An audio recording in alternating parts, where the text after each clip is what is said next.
the very best players in the entire country. Aiden Yough, Mr. Electricity. Amon with the carry, and he's in again for his second touchdown of the night. Dives for the pylon, and he's got it. Touchdown, Norwood. Jackson Pond. Touchdown.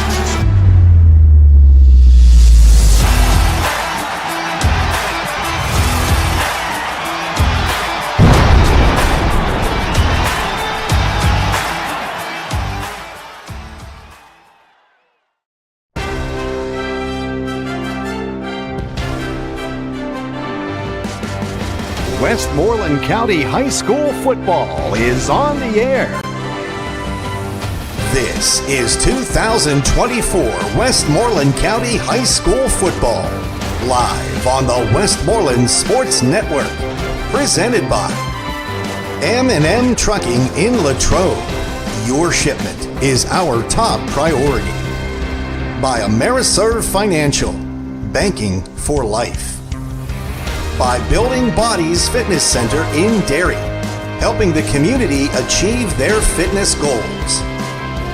By Keystone Kitchen in New Alexandria, good food for family and friends. By the Matthew X. Merlin Funeral Home in Derry, providing funeral services to meet the needs of each family. By Pit Stop Pizza across from the high school, serving legendary pizza since 1994. By Debner's in Blairsville, the area's leader in pools, spas, lawn, and garden. By Huss Chiropractic in Loyal Hannah, live well adjusted.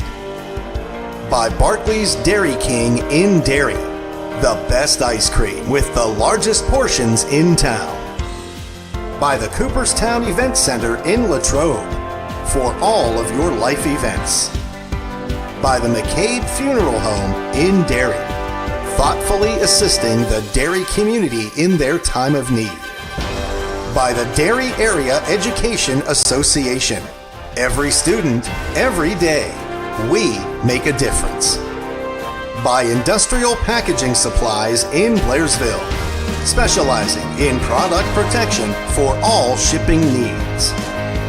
By Doctors Hansen and Torba in Derry, providing exceptional dental care in a comfortable environment. By Innate Fitness in Latrobe, changing the game. By State Farm Agent Sarah Crispin Thomas. Like a good neighbor, State Farm Agent Sarah Crispin Thomas is there. By the FO Eagles, people helping people. And by the Derry Area Football Boosters. Now, the Westmoreland Sports Network takes you live to the stadium for tonight's pregame show, presented by Innate Fitness in Latrobe. With Bob Lisinski, here's John Flickinger.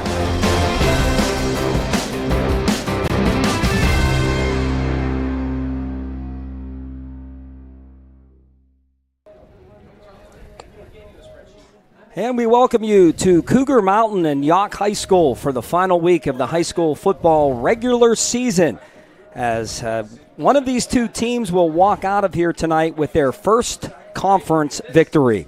I'm John Flickinger, and we welcome Bob Lisinski back to the booth after a short one-week hiatus. And, Coach, both of these teams have struggled in different ways. The Trojans have been dissipated by injuries and big plays for the past 4 weeks. And meantime, the Cougars have put points on the board, but they've struggled stopping people. And something has to give here tonight, as we're at one of our favorite places to broadcast here, Cougar Mountain, where the fall foliage looks beautiful. And we are in week number 10 of the high school football season. This is it. And for both of these teams, are looking for their first conference victory. Yeah, and, we have another beautiful night here, too, for football, John. Talk about being blessed. We've been blessed every Friday night without any bad weather. But, yeah, both teams come in here, both struggling. Yough is on a 7-game losing streak. The Trojans are on a 4-game losing streak. And, so as you mentioned, something has to give. One team will get their first conference win of the year and end the year on a good note and give them something to build on during the off season.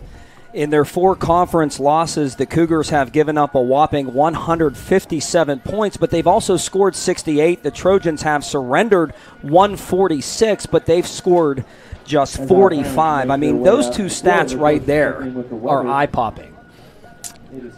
Yeah, they are, and it just goes to show you what some injuries can do, and just the kids are playing hard on both teams, but just mistake here, mistake there. Like for instance, the game that Yough lost to Westmoreland.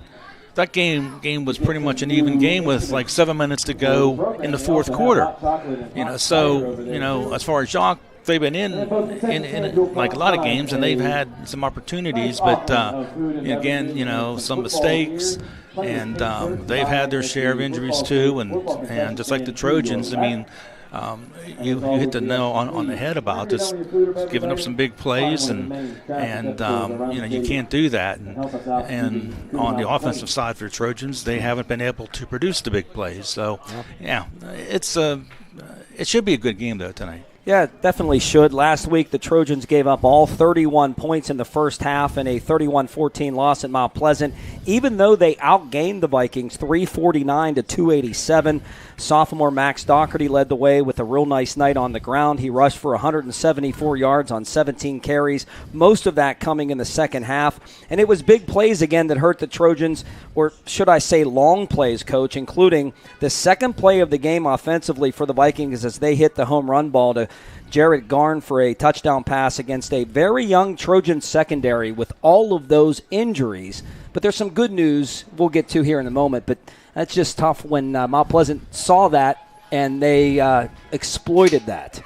Yeah, they took advantage of it. You're right, John. And they had some chunk plays, like 35 yards. They had a 56-yard passing touchdown, a 41-yard completion. And then also, too, when you look at, special teams, the Trojans gave up a block punt, for 7 points in the end zone. So, I mean, they gave up a lot of big plays last week, and that's how the season has gone. The Trojans also had a punt block. That was recovered for a touchdown. 3 more plays over 30-plus yards. You had mentioned that a couple of weeks ago, how many plays the Trojans have given up 30-plus. They couldn't even settle into anything. They were in a 31-7 hole they couldn't dig out of. And despite Coach Milant reaching deep into the playbook and Doherty taking the snap and handing to Sacco, who threw downfield to hit an open Carson Wires for the freshman's first varsity touchdown, that was really all they could muster in that first half. The Vikings answered that score in a matter of less than 4 minutes. They took a 14-7 lead, despite getting a touchdown called back on that drive. Just big plays, blown coverage, and it was out of hand early. Yeah, and you talk about the first half, John. For Derry's first 6 drives, there's a punt, a fumble, another punt, then they had a block punt for a touchdown, and then they punted again, and then he had an interception. So, as you said, the first half was like a big disaster for them. They had 4 turnovers overall, 2 fumbles and 2 INTs, but they just shot themselves in the foot a lot last week. It was nice to see Brady Brown back on the field. He certainly helped the defense, but Coach Arone has said all year their motto is to make teams snap it again, which ultimately means if they are going to score, make them earn it. The more plays you run, obviously, the more chances that you can be stopped or something can go wrong, like a penalty or turnover, Coach. But when you look at the 4 conference games, there have been very little sustained drives against this Derry defense. Rather, it's been teams going 3 and out or hitting big plays and scoring quickly, and that's the trend. Hopefully, on this last night of football, the boys can rally and end on a positive note.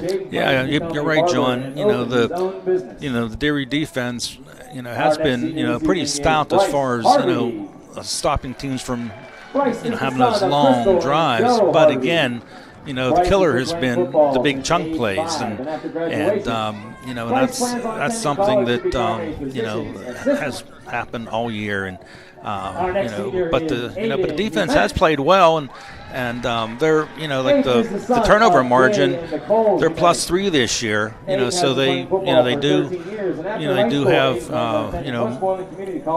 3 more than the opponents. I mean, Derry has 13 turnovers, the opponents have 10. Vice versa, but anyways, yeah, it's going to be it's going to be a good game, I think, though, John, and I think we're going to see some more big plays tonight.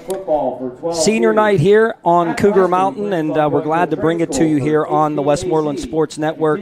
I will talk to Coach Arone here in a moment. You'll hear him discuss all of this and the injury report for tonight, as a few guys will give it a go, but not nearly 100%, as we talk about guys like Damari Robinson and Max Doprak, who are going to at least give it a try here tonight. We saw them out here in warm-ups. Braden Robinson is out with that wrist injury. When we come back to Cougar Mountain, we'll talk about the Trojans' opponent tonight, the Yough Cougars, as Trojans pregame presented by Innate Fitness in Latrobe will return after these messages here on WSN.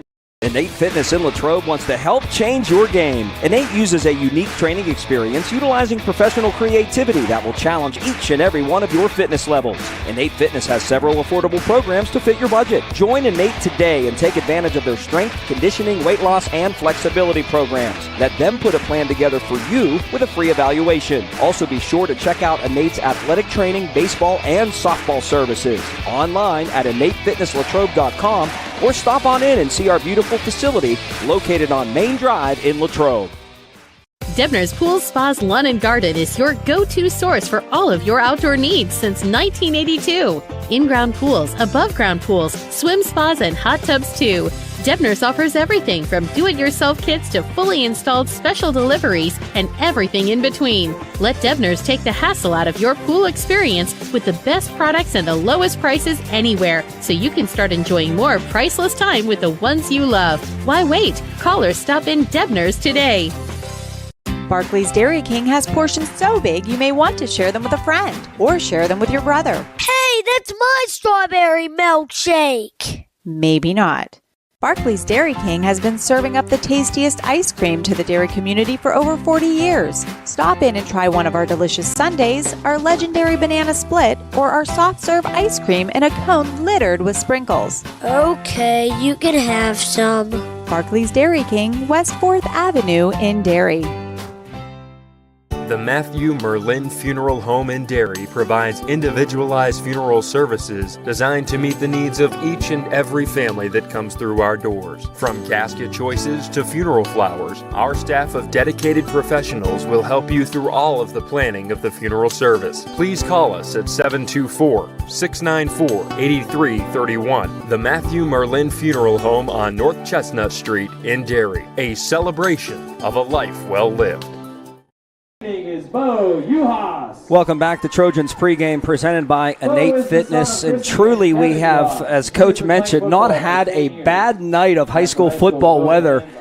I mean, 10 weeks and we haven't had anything really to speak of, Coach. I mean, as far as rain and nastiness. And I know Coach Tom Esposito is on the camera here this evening, and he said there's some rain in the forecast, but not until later. But until then, we've been perfect. Yeah, and I think they might have even taken that rain out. But, yeah, I mean, knock on wood, we've been lucky, and another beautiful night.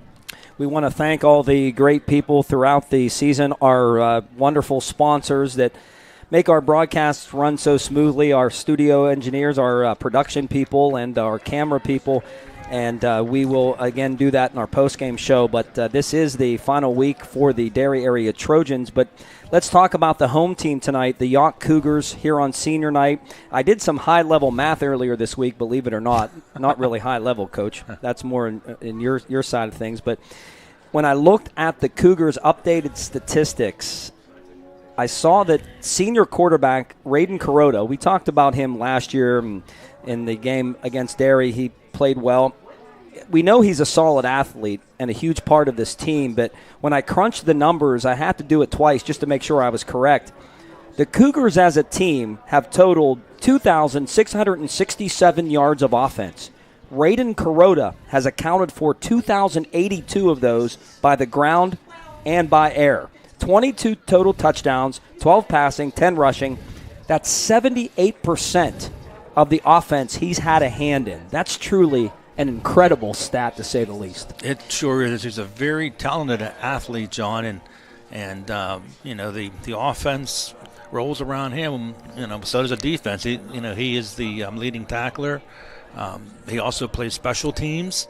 He's just a jack of all trades. But on the offensive side, I mean, he is just fantastic. I mean, he's rushed 153 times this year, and the next one to him is senior Aiden Thornton, who has 59 carries. So almost 100 more carries does he have. When you look at the stats, that's just amazing. That's a pounding that he has taken, but he is a good, big frame, goes over 200 pounds, and again, he's the center of this offense and of the team.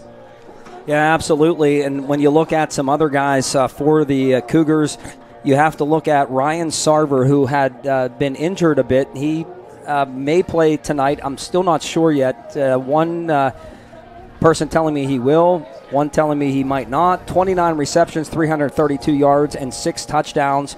Jaden Dixon Bretzel, a receiver and a running back. He does a little bit of both from the slot position. He has 156 yards, 2 touchdowns through the air, and he has another 139 yards on the ground. And Aiden Thornton, 2 touchdowns, 324 yards on the ground out of the running back spot. So, for the Cougars, I mean, it does all revolve around Kuroda. And, of course, for the Trojans, they got to find a way to stop this guy here tonight. Yeah, I mean, I watched part of the game of the Southmoreland game, and I'm sure they've done this throughout the season, but they're going to throw 5 wideouts out there, spread you out, and then Kuroda takes a direct snap, and he's coming right at you, and with that big frame, I mean, he's hard to bring down, and as you can see by the stats, but yeah, they'll try to spread you out, and they do throw some. But it's mainly a running game. Last week, the Cougars were manhandled by Greensburg-Salem 37-8. It was a tough night for Kuroda. Even though he threw for 100 and rushed for 68, he did turn it over twice on the ground, including a scoop and score touchdown for the Lions. The senior also tossed 2 interceptions to go with a third-quarter 60-yard touchdown pass. He's capable, certainly. And that was sophomore Aiden Schaefer. But by then, it was already a 30-0 game. But when you talk about the sophomore Schaefer, he has really come into his own this year, and it looks good for the future for this young man as he comes into the game for this team with 25 catches and 4 touchdowns. So, when you look at the future, which these coaches are looking at that, obviously after tonight, because both of their seasons come to an end, he's a good one. Yeah, he is. And if you look at the roster, John, there's probably at least half of the roster are freshmen and sophomores. So, yeah, the future is bright for this Yough team, and they have a lot to build on. They're playing some young guys, and just like Derry, and both teams are getting all the experience, and so I think for both teams, I think things will look good for the future. When you compare some of the team stats between these two teams, they are very similar, Coach. One for sure is turnovers. Neither of these teams have gotten enough of those this season. When you look at both the Cougars and the Trojans, it's a type of game that you want to be in that plus column, and the Trojans haven't really been able to get as many, and same with the Cougars. Again, in that game last week against Greensburg-Salem, Yough had 4 turnovers. So when you look at the turnovers, that's one less opportunity that you have, during a game. If you have 4 turnovers, generally each half you're going to get 4 to 6 possessions. So if you're turning that ball over 3, 4, 5 times a game, there's missed opportunities there, and you just don't have enough time to come back in a ball game. Yeah, no question about that. Coming up next in our final edition of the Coach Micah Roan Show, the Trojans pregame continues from Cougar Mountain. We'll talk to the head coach, and we'll hear what he has to say as we get set for this one on Cougar Mountain here on the Westmoreland Sports Network. Be back with the coach right after this. For over 25 years, Huss Chiropractic has stood as a trusted and experienced provider of chiropractic care in Western Pennsylvania. Huss Chiropractic combines award-winning expert care with compassion to provide personalized treatment plans to meet your individual needs. Don't be sidelined with pain. Allow Huss Chiropractic to help tackle your pain and get you back in the game. Contact us today by calling 724-879-4385. Trust the award-winning care at Huss Chiropractic. And remember, don't let pain adjust how you live. Live well adjusted. Hi, I'm Brian Krause. And I'm his wife, Lori. And we're the owners of Keystone Kitchen in New Alexandria. We open at 7 a.m. Wednesday through Sunday. For our made-from-scratch breakfast, enjoy homemade sausage, gravy, and biscuits, corned beef hash, or you can't go wrong with steak and eggs. And for lunch, try our homemade chicken salad, wraps, fresh salads, and the best burgers around. When you come in and see us, we want you to feel like family as soon as you walk through our doors. Everything at Keystone Kitchen is made with love, and we want to pass that on to you. Keystone Kitchen is located on Route 22 in New Alexandria. We hope to see you soon. We believe banking is about more than money. It's about moments, like the time you opened your Ameriserve checking account to deposit that first paycheck, or were handed the keys to your dream house. Then there's the time you spend planning to make your family's future a bright one. No matter where life takes you, you have a trusted team of professionals at Ameriserve to guide you. Ameriserve, banking for life. Learn more at Ameriserve.com. Ameriserve Financial, member FDIC, equal housing lender. At Pit Stop Pizza in Sunoco, you play and we pay. That's right, over $10,000 a week paid out in the Pennsylvania Lottery. We also offer your favorite cold beer and hard ices featuring 5 flavors including blue raspberry, blackberry, and Long Island iced tea. Pit Stop also offers a full menu of delicious foods, from their legendary pizza to their mouth-watering jumbo wings, gourmet burgers, and chicken sandwiches made from scratch. Visit or order online at pitstoppizza.com or just stop in anytime. Located across from Derry High School on Route 982.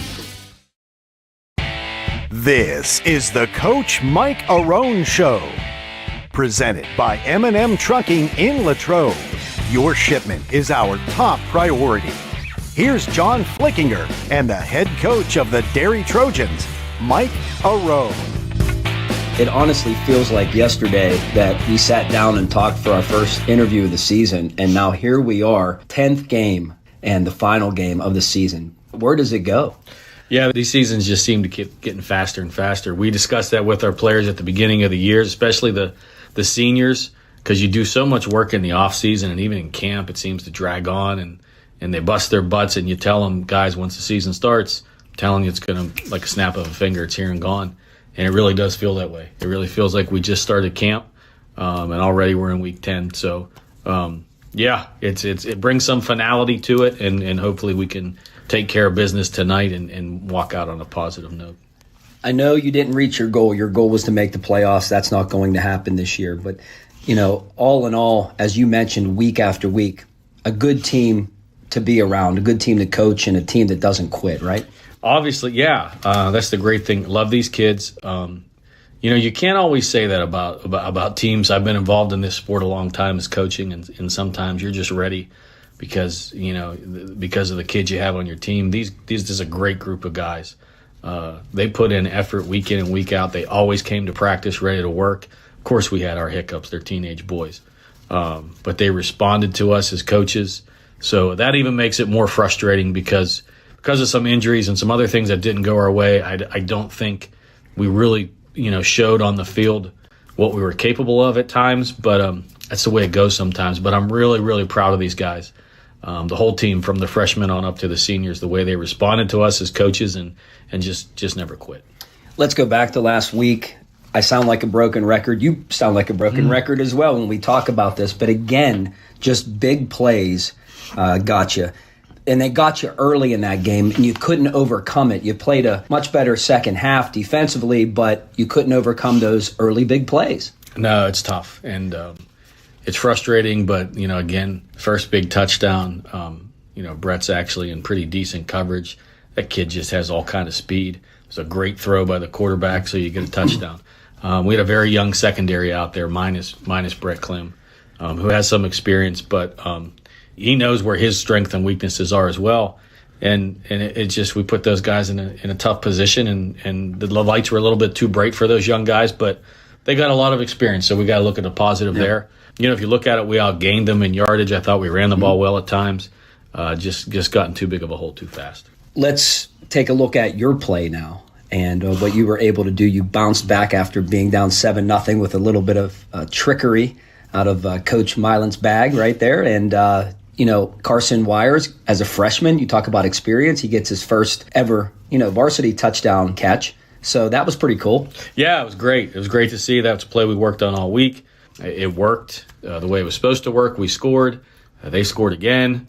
But then I thought, Flick, there were a couple other times, key moments in games that we just didn't come up with big plays. There was a 3rd and short, maybe it was even a 4th and short. Ricky Daniels catches it, has a first down, he fumbles. They get the ball back. I want to say it was the next possession. We had a 3rd and long. Sacco threw a beautiful ball to Carson. This time, hit him in the hands. He dropped it. That continues the drive.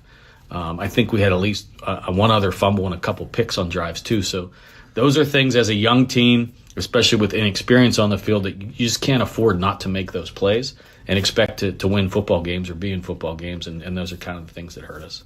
And the punt block for a touchdown, obviously that was kind of the dagger of the first half. Yeah, that's obviously, this is not good. They brought pressure right at us up the middle. We didn't block it well. Not Gabe's fault at all. Matter of fact, a couple series before that, he made a great play on a snap that was over his head. He picked it up and got a good punt off. So those are just things we can't give up. We can't give up to better teams.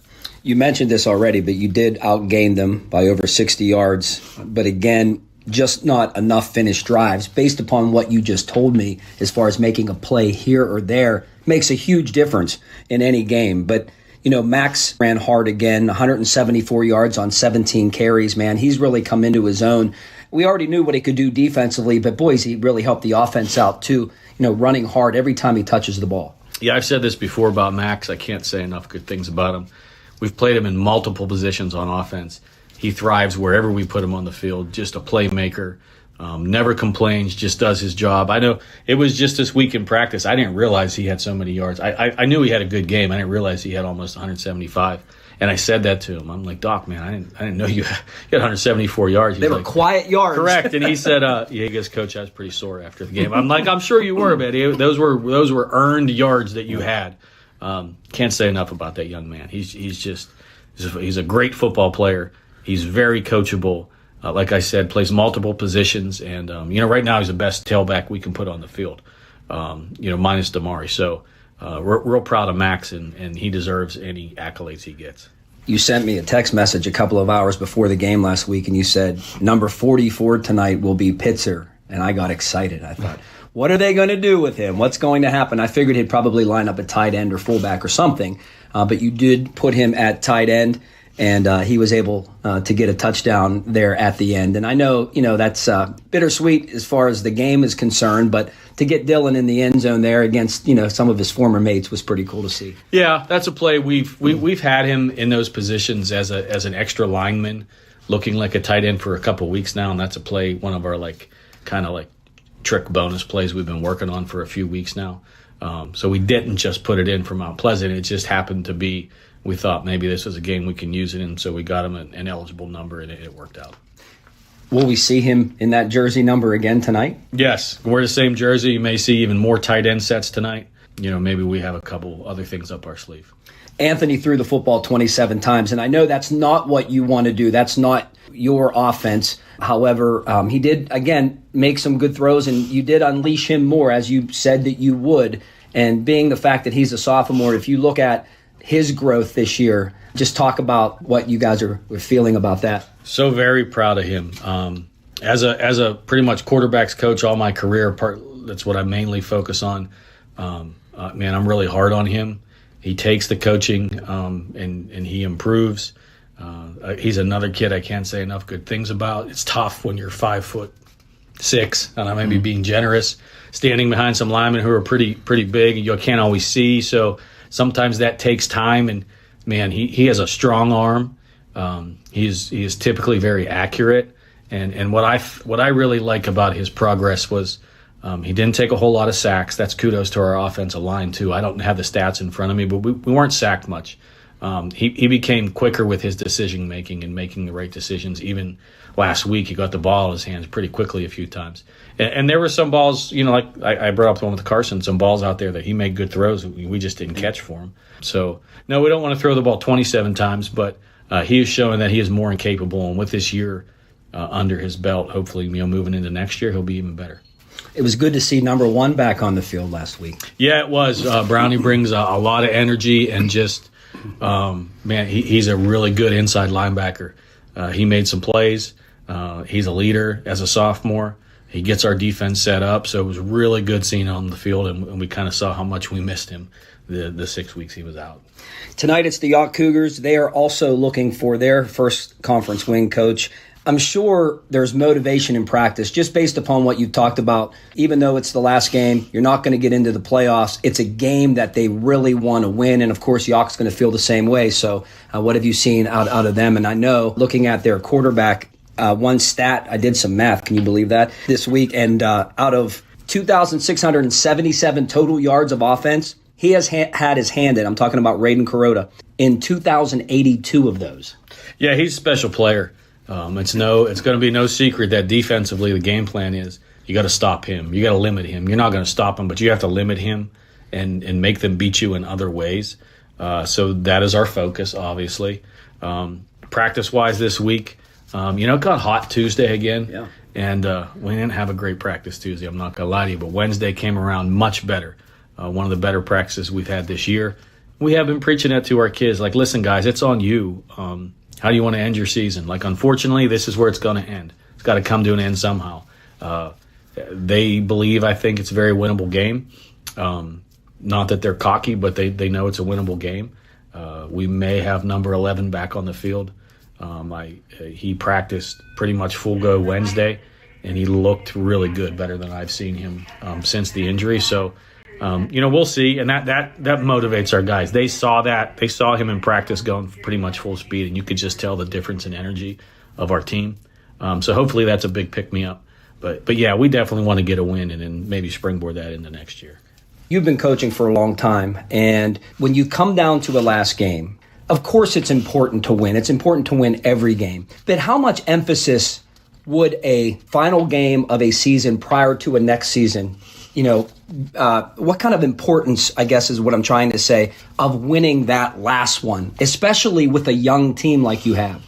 I'm not going to make it out to be any more than it is. It's just a win. I think first and foremost, I want to get this win for these seniors who won't be coming back. Again, they've a lot of those are in our front seven, and I think our front seven was pretty stout all year long. And it's not their fault that our secondary has struggled or has dealt with injuries and stuff like that. So I want to get this win first and foremost for those guys. You obviously want to end the season on a win. I don't know by next August our kids will even, think about that. Well, we won the last one against Yough. I'm not sure, but I think just for this year and the players we have right now, it certainly leaves a better taste in your mouth moving forward of being able to say, hey, we finished it off right. Had a good solid win and then be able to accept that season a little more. And finally, just like every week, the injuries. You said we may see number 11 on the field. I know this will be his final game, so he might just suit up and see what he can do. How about Max and the rest of the guys? And will you be at semi-full strength tonight? Yeah, we should be practice-wise all week. Max has practiced. He's good. I know he's still in some pain. But he's gone through a full practice. He's good. Like I said, Damari did practice on Wednesday. He looked really good on Wednesday. Like I said, better than I've seen him in a long time. I really think he wants to get out on the field one more time to see what he can do. So those two guys are good. Man, we've had so many. I can't even remember some of the other ones. But for the most part, we're as close to healthy as we've been in a while. So. Hopefully it all works out. Hey, buddy, thank you so much all year long. I know it's not easy for you. We try to make time throughout the school day to do this, and you're running around literally at this district from school to school, and I appreciate all of your time that we share to do this because you don't have to do it. And, I think it just provides a little more to the pregame and a little more to the game and to talk about your kids and your team, and that's pretty cool. So But, Mike, I appreciate your time. Flick, thank you, and I appreciate you guys and all you do for us. And I truly enjoy having these little conversations with you, because when we get off air, we get to talk a little bit more. So I appreciate all you and Westmoreland Sports does for Derry area football and Derry area athletics in general. So let's go Trojans one more time in 2024. All right, Coach, get that last win tonight, and we will see if the Trojans can pull it off here from Cougar Mountain. Stay with us. Coming up next, we'll have our starting lineups, and we will get this one underway, the final week of the regular high school football season, and right here on the Westmoreland Sports Network.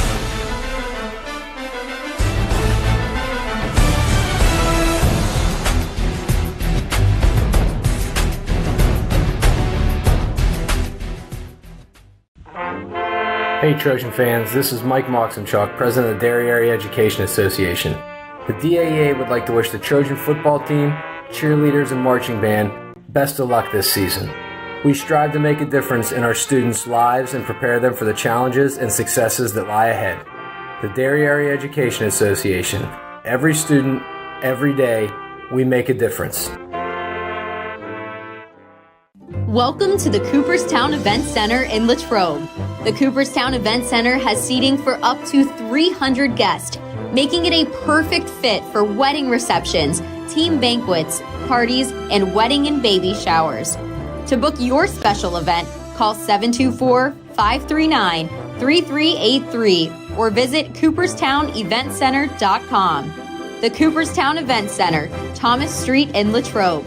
For all of your life events, go Trojans from the Coop. Industrial Packaging Supplies in Blairsville specializes in product protection for all shipping needs. IPS is one of the largest manufacturers of industrial shipping reels and converters of interleaf papers in the Northeast United States. Industrial Packaging Supplies also features a variety of boxes, tape, flow pack peanuts, and corner protectors. Industrial Packaging Supplies, Westinghouse Road, Blairsville. Call 724-458-8299. When you make the right decision, it feels good. Like picking the perfect accent rug or choosing a good night's sleep over an all-night crime show binge. It feels really good to make the right insurance decision, too. That's why State Farm agent Sarah Crispin-Thomas is right here in Latrobe to help you select the right protection at the right price. Sarah will make sure you understand your State Farm coverages so you'll know what to expect if the unexpected happens.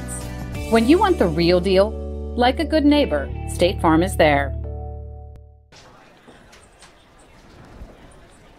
And we are back at Cougar Mountain. You see the captains on the field. Both teams have emerged, and we are ready for high school football, the final week of the regular season. Let's take a look at the lineups. First for the Yough Cougars, Cullen Casper, a senior. He's out there as a captain right now, 5'10", 250-pound senior center. The guards are Angelo DiPolito, a 5'10 senior, and Corbin Reinstadler, 6'1 junior. The tackles are Aiden Humenick, 5'11", 205 senior, and Bryce Harvey, a 6-foot senior. The quarterback, Raiden Kuroda, we talked about him, the 6', 205-pound senior. The tailback is Aiden Thornton, 5'9", 180-pound senior. Jaden Dixon Bretzel, the slot back, 5'10 senior. We'll see if Ryan Sarver does play tonight, the 5'10", 165-pound junior. Kyron Yates, 6'3", 195 senior at one wide receiver spot, followed by Aiden Schaefer, the 5'9 sophomore the coach and I talked about, and Joey Weinhofer, a 6'1 senior. For the Trojans offensively, they will go this way with Ethan Bendel at center, the 5'7", 210-pound senior. Barkley and Monick, both seniors at the guard spots. Aiden Piper, the left tackle, a 300-pound sophomore. The right tackle, Jake Handel, 6', 250-pound junior. Anthony Sacco, the quarterback, 5'6", 130-pound sophomore. Max Doherty, just talked to his dad a little while ago, 6', 180-pound sophomore, had 174 yards last week. We'll also see Damari Robinson and Justin Papuga in the backfield tonight. And then Doprak, Daniels, and Wires as receivers tonight for the Trojans. It is Sarver kicking off, and Sarver's kick, as we are underway, will take Wires back to the 5, and he picks it up there, up over the 10, the 15, and not quite as he's pushed back. Let's see where they spot it, but Carson had some trouble back there, Coach, and the Trojans have tough field position to start this one. Yeah, I don't know whether he knew, whether he should pick the ball up if it was going to go into the end zone, but yeah, the Trojans were bottled up for their first possession of this contest. About a 10-yard gain to start.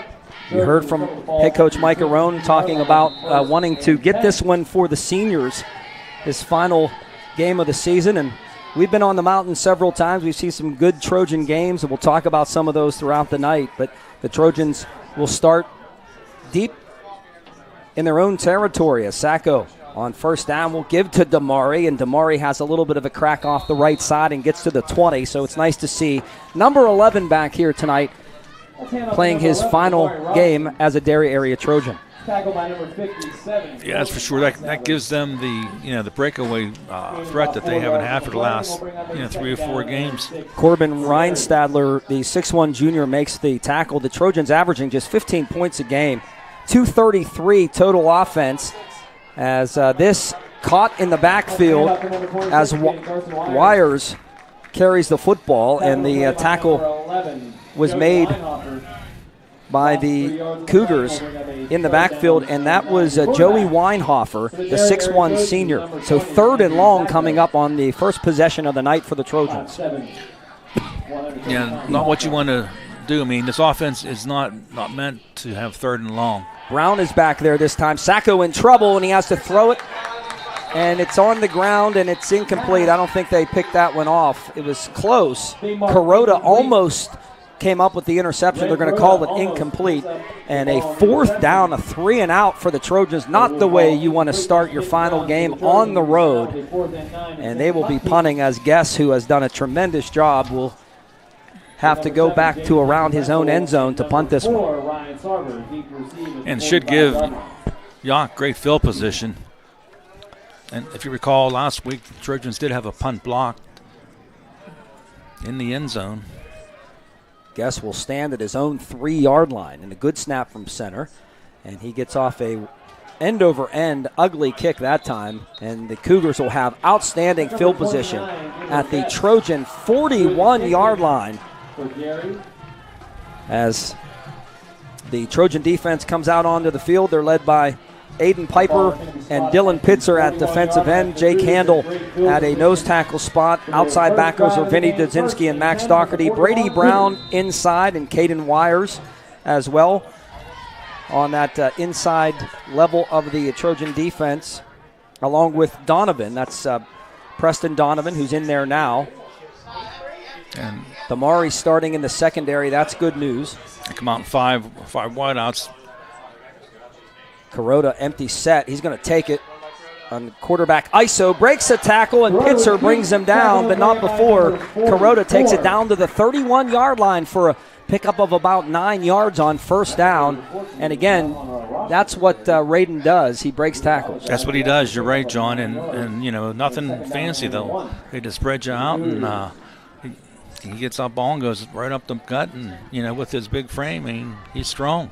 Head coach for the Cougars, Benny Hoffer, has done an outstanding job, very enthusiastic. He's an outstanding athlete here at Yough himself, as Kuroda will take the ball this time and break the initial tackle and then get thrown back. I'm not sure. I think he might have got enough for the first down just because he broke that first tackle, but it will be a first down for the Cougars, as Carson Wires cleaned him up. Damari over there as well, but first down Yough at the Trojan 30. And the Trojan linebackers are going to have to, be pretty stout tonight, John, because there's nothing surprising that this team does. I mean, it's just, here we come. Kuroda needs 128 yards rushing tonight to get over 1,000 yards rushing. He already is well over 1,000 yards in the air. And on first down, the handoff, and not much at all that time, was given to 22 Jordan Mandich, a junior at 6 foot. And the Trojans are there to meet him. No gain, second down and 10, as Barkley and Pitzer team up, along with Brady Brown. Be second down and 10. The Cougars average 17.8 points per game, 298 yards of total offense, 164 on the ground, 134 through the air.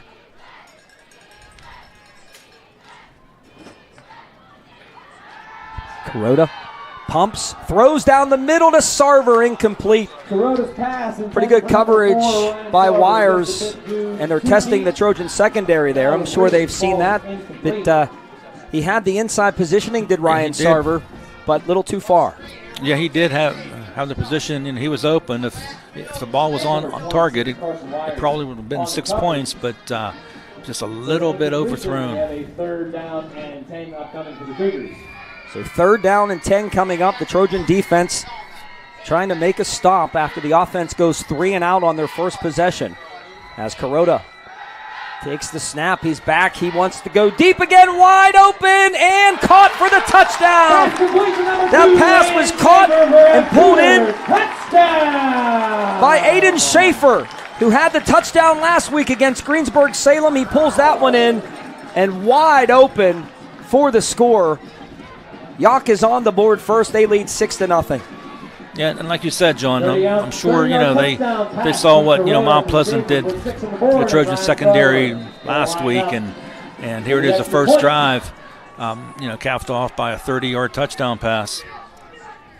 Sarver will attempt the point after, and that kick is up and good. And for Sarver, point after attempt number 16 on the season. 7-0 Cougars, just like that. Stay with us. We'll be back in 60 here on the Westmoreland Sports Network.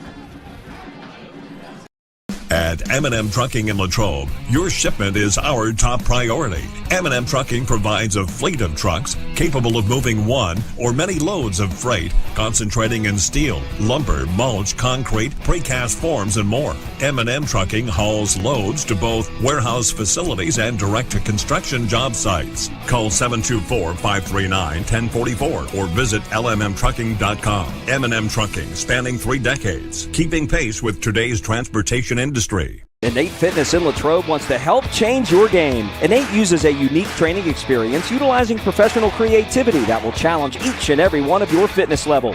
Innate Fitness has several affordable programs to fit your budget. Join Innate today and take advantage of their strength, conditioning, weight loss, and flexibility programs. Let them put a plan together for you with a free evaluation. Also be sure to check out Innate's athletic training, baseball, and softball services. Online at InnateFitnessLatrobe.com or stop on in and see our beautiful facility located on Main Drive in Latrobe. Carson Wires on the return up over the 30 to the 35-yard line on a squib kick by Sarver. But again, the Trojan secondary this season has just been abysmal, to say the least, Coach, and they give up another big play for the touchdown on a 3rd and 10. Yeah, that's tough, and he and Kuroda had all day to throw too. I mean, you got to put some pressure on him. Sophomore quarterback Anthony Sacco, little reverse this time to Wires, and he's able to elude the first tackler but not the second, and he was able to get maybe a yard, that is all, but the Cougars made penetration there.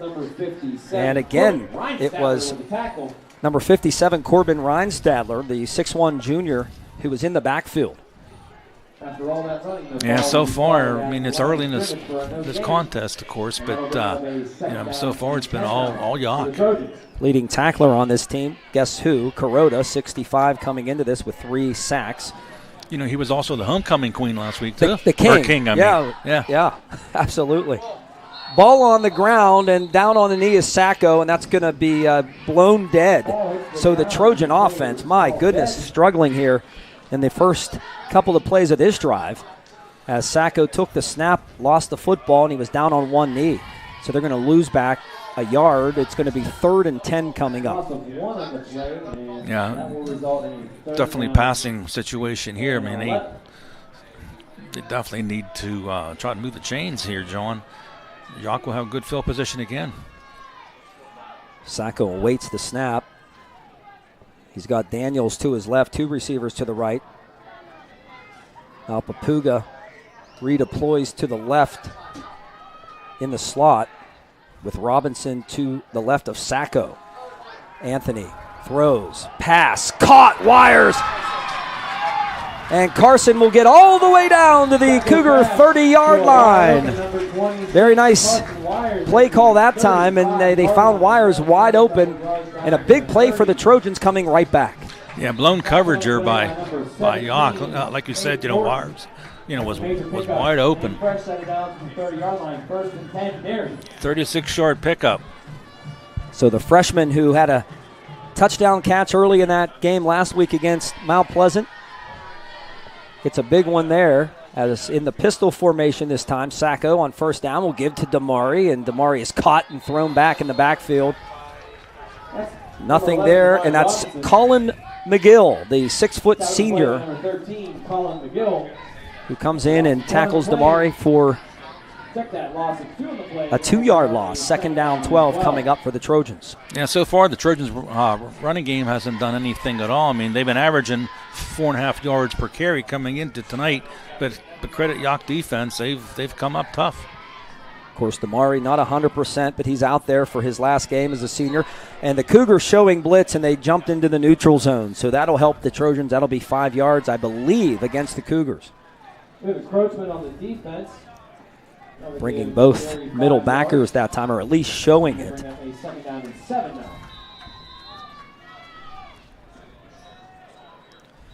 Want to say hello to the Smiths.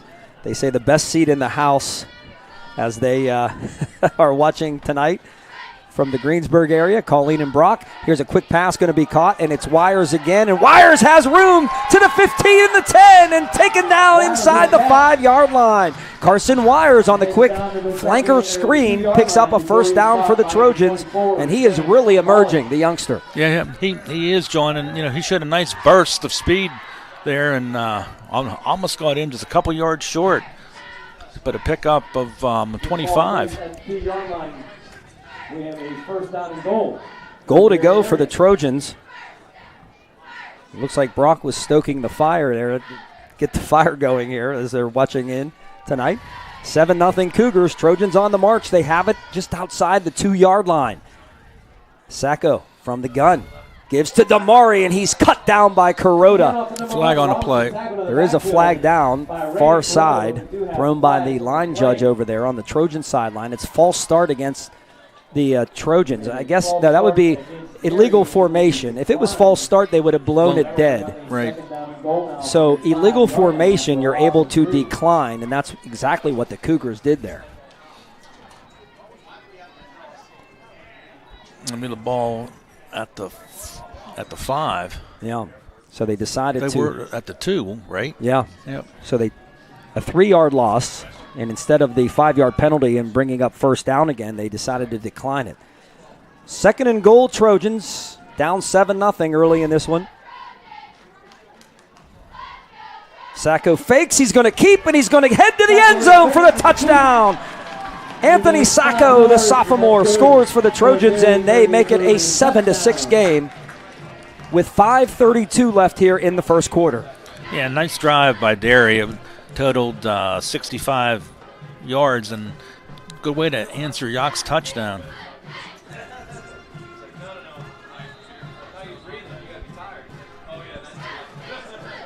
Five plays, but 2 of them were huge pass plays to Carson Weirs. Guess 15 of 15 on the season, make it 16 perfect PATs for Guess. Trojans tied at 7. We'll be back after this on the Westmoreland Sports Network. Debner's Pools, Spas, Lawn and Garden is your go-to source for all of your outdoor needs since 1982. In-ground pools, above-ground pools, swim spas, and hot tubs too.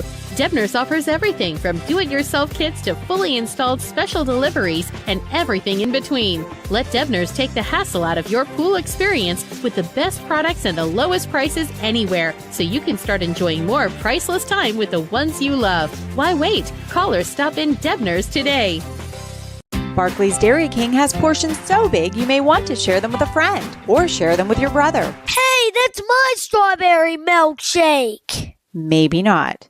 Barclays Dairy King has been serving up the tastiest ice cream to the dairy community for over 40 years. Stop in and try one of our delicious sundaes, our legendary banana split, or our soft serve ice cream in a cone littered with sprinkles. Okay, you can have some. Barclays Dairy King, West 4th Avenue in Derry. Dixon Brentzel on the return for the Cougars, and it was Donovan who came down there along with Lucon to make the tackle for the Trojans, and the Cougars have it back, but the Trojans have tied it up. 7-7 here in the first quarter. And that drive for Derry again was 65 yards, 5 plays, and capped by the 5-yard run by Sacco. So the Cougars will come back out here. Next offensive possession. Look for Aiden Schaefer, who's really come along as Dixon Bretzel comes in motion from right to left, and Kuroda's just going to take it. And Kuroda has a big hole. He's into the secondary, and look at him run. And it's going to be Klim who tackles him, but he's all the way down to the Trojan 35-yard line. A huge hole off the left side for Raiden Kuroda, and he exploits it for a big gain. Yeah, again, John, nothing fancy. Just, right up the gut. And quickly up to the football, the Cougars. Empty set again. 32-yard pickup by Kuroda on that run. I saw Raiden as I was driving in here. He is a specimen. No question about it. Big, strong kid. He's back here. He throws the pass. Sarver makes the catch. Sarver has running room. Sarver to the 20, the 10, and in the end zone. Touchdown, Cougars. And they're making it look easy on offense. Trojans have no answer defensively right now. 13-7, Cougars from Kuroda to Sarver. Yeah, that didn't take long to answer Derry's touchdown, that's for sure. I mean, nice play call, nice throw. Put it right on the money. And he's going to attempt the point after now is Ryan. Ryan Sarver lines up to kick the extra point.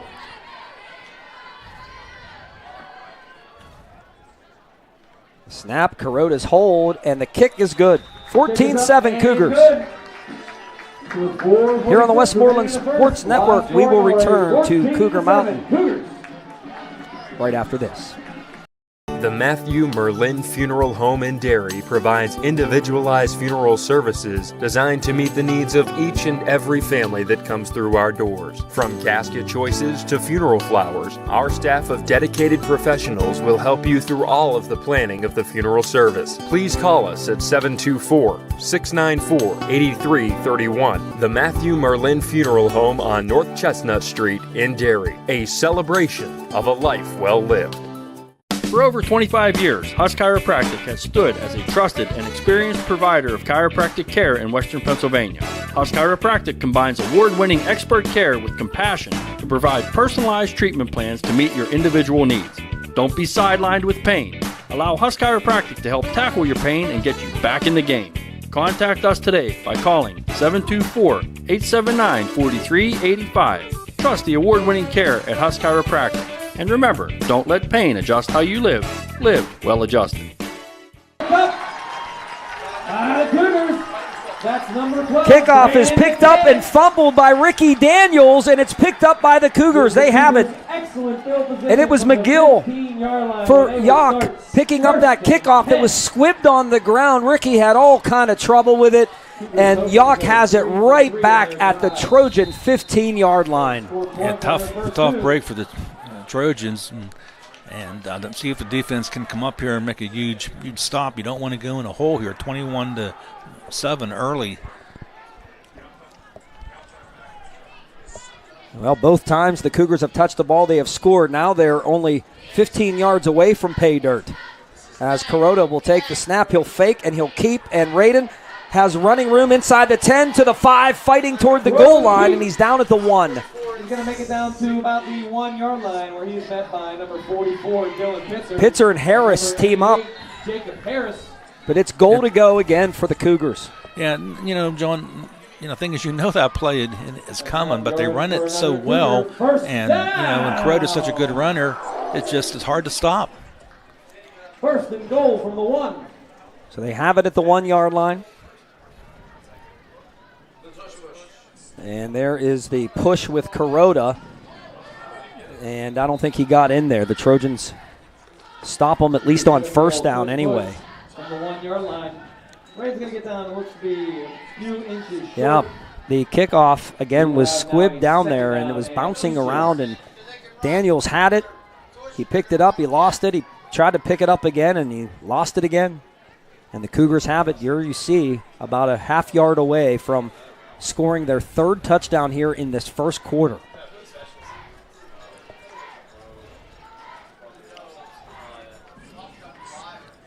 Direct snap, Kuroda will take it off the left side, and he is in. Kuroda finds a gap, and he's in for another Cougar for the Cougar touchdown.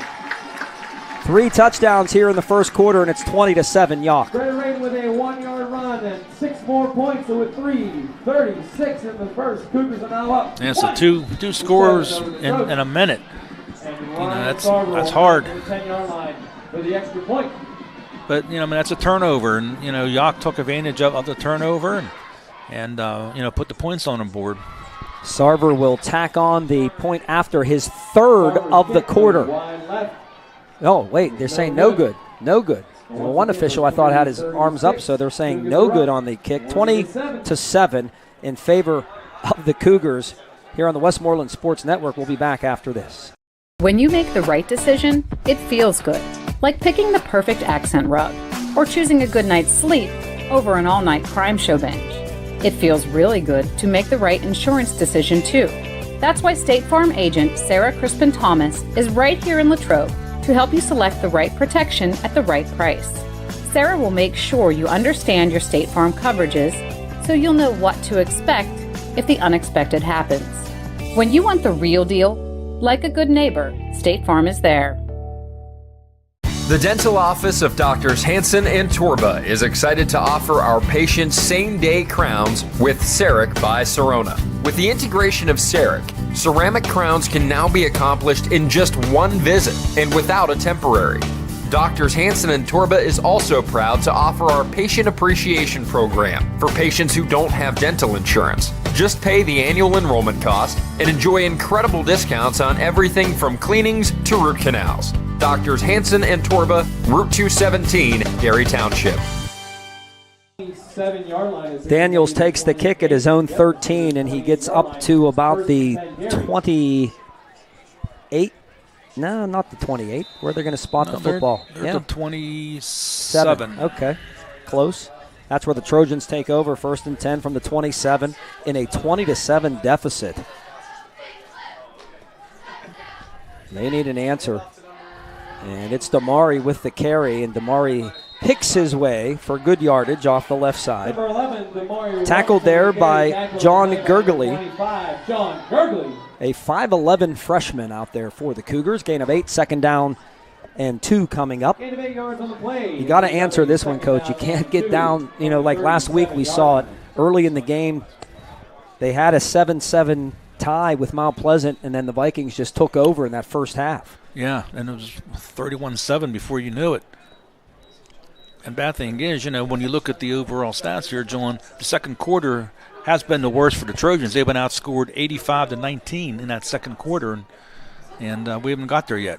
Doherty, the lead blocker for Robinson, and Damari tries to get outside. He's still on his feet, and he tries to reverse field, and he's not going to be able to. He's taken down from behind, and that tackle was 13 McGill again. Colin McGill's been in the Trojan backfield a couple of times here in the first half. That'll lose them 10 yards from the spot. And that will be a penalty against the Trojans on the far side. A hold going to be called. And we'll see what Yough decides to do here. They're going to take the penalty. 2nd and long now. The Trojans hit the big play to Wires to set up their only touchdown of this quarter. Still 2:34 left. And it sets up Derry with a 2nd down. We'll check scores of other games throughout the evening. From the 27-yard line.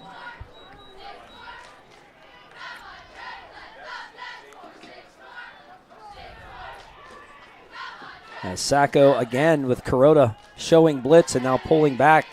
He'll look to the sideline on a 2nd down play, and 11 to go. Back is Sacco out of the backfield. Pass is going to be caught, and it's Wires, and Wires slips a tackle, and he's taken down by Mandich. So it looked like he wasn't going to get anything. Give Carson credit for breaking that first tackle and getting about, 5 or 6? I think, yeah, around 6 yards. Gateway leads Hempfield 7-0 in the first quarter. We got some pretty big games tonight, including Franklin Regional.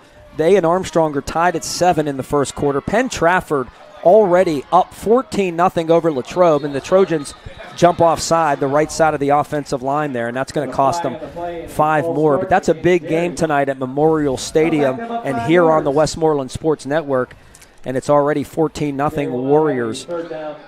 Yeah, it's a shame, that the Wildcats got, they're pretty banged up, and just the way they started was great. The first few games, and then got the injury bug, and they need that game for the playoffs. Yeah, they had a big win over Gateway last week, but it's two guys who really know each other well. Ron Prady for Latrobe, John Ruane for Penn Trafford, as Sacco loads up and fires this pass, and it's incomplete through the outstretched arms of Wires again, who has become the Trojans' big play threat downfield. Good coverage, and there's a flag down.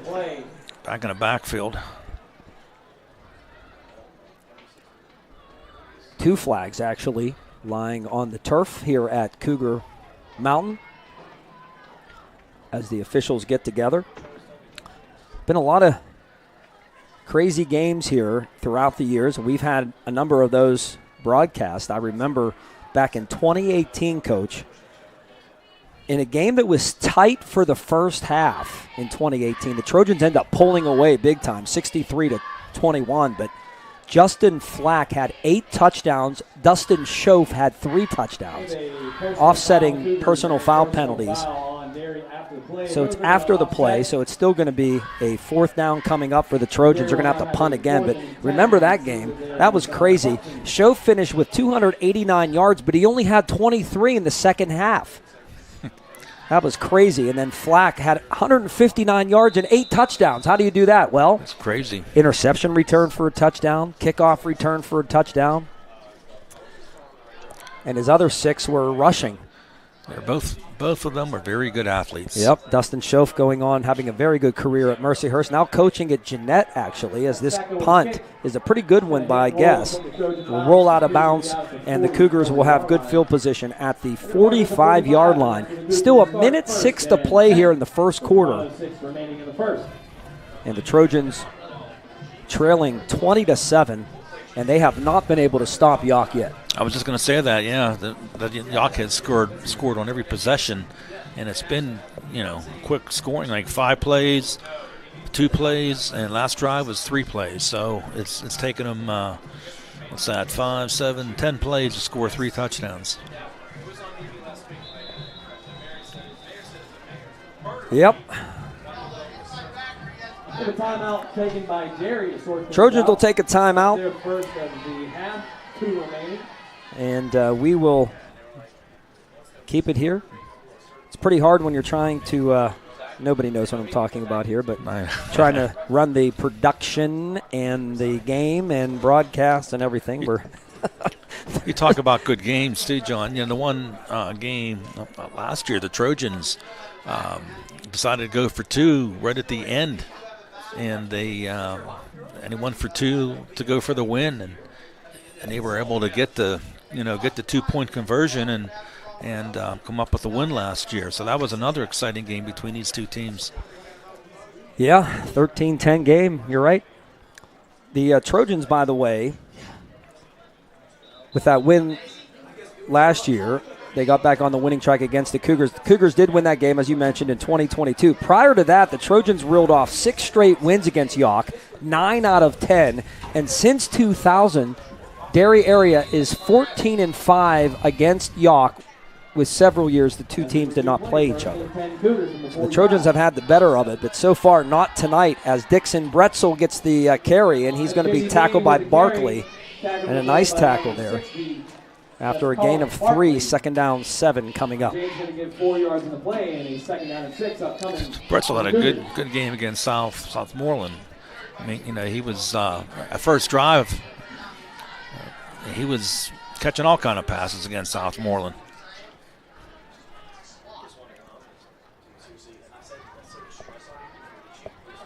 Yep, second down coming up for the Cougars.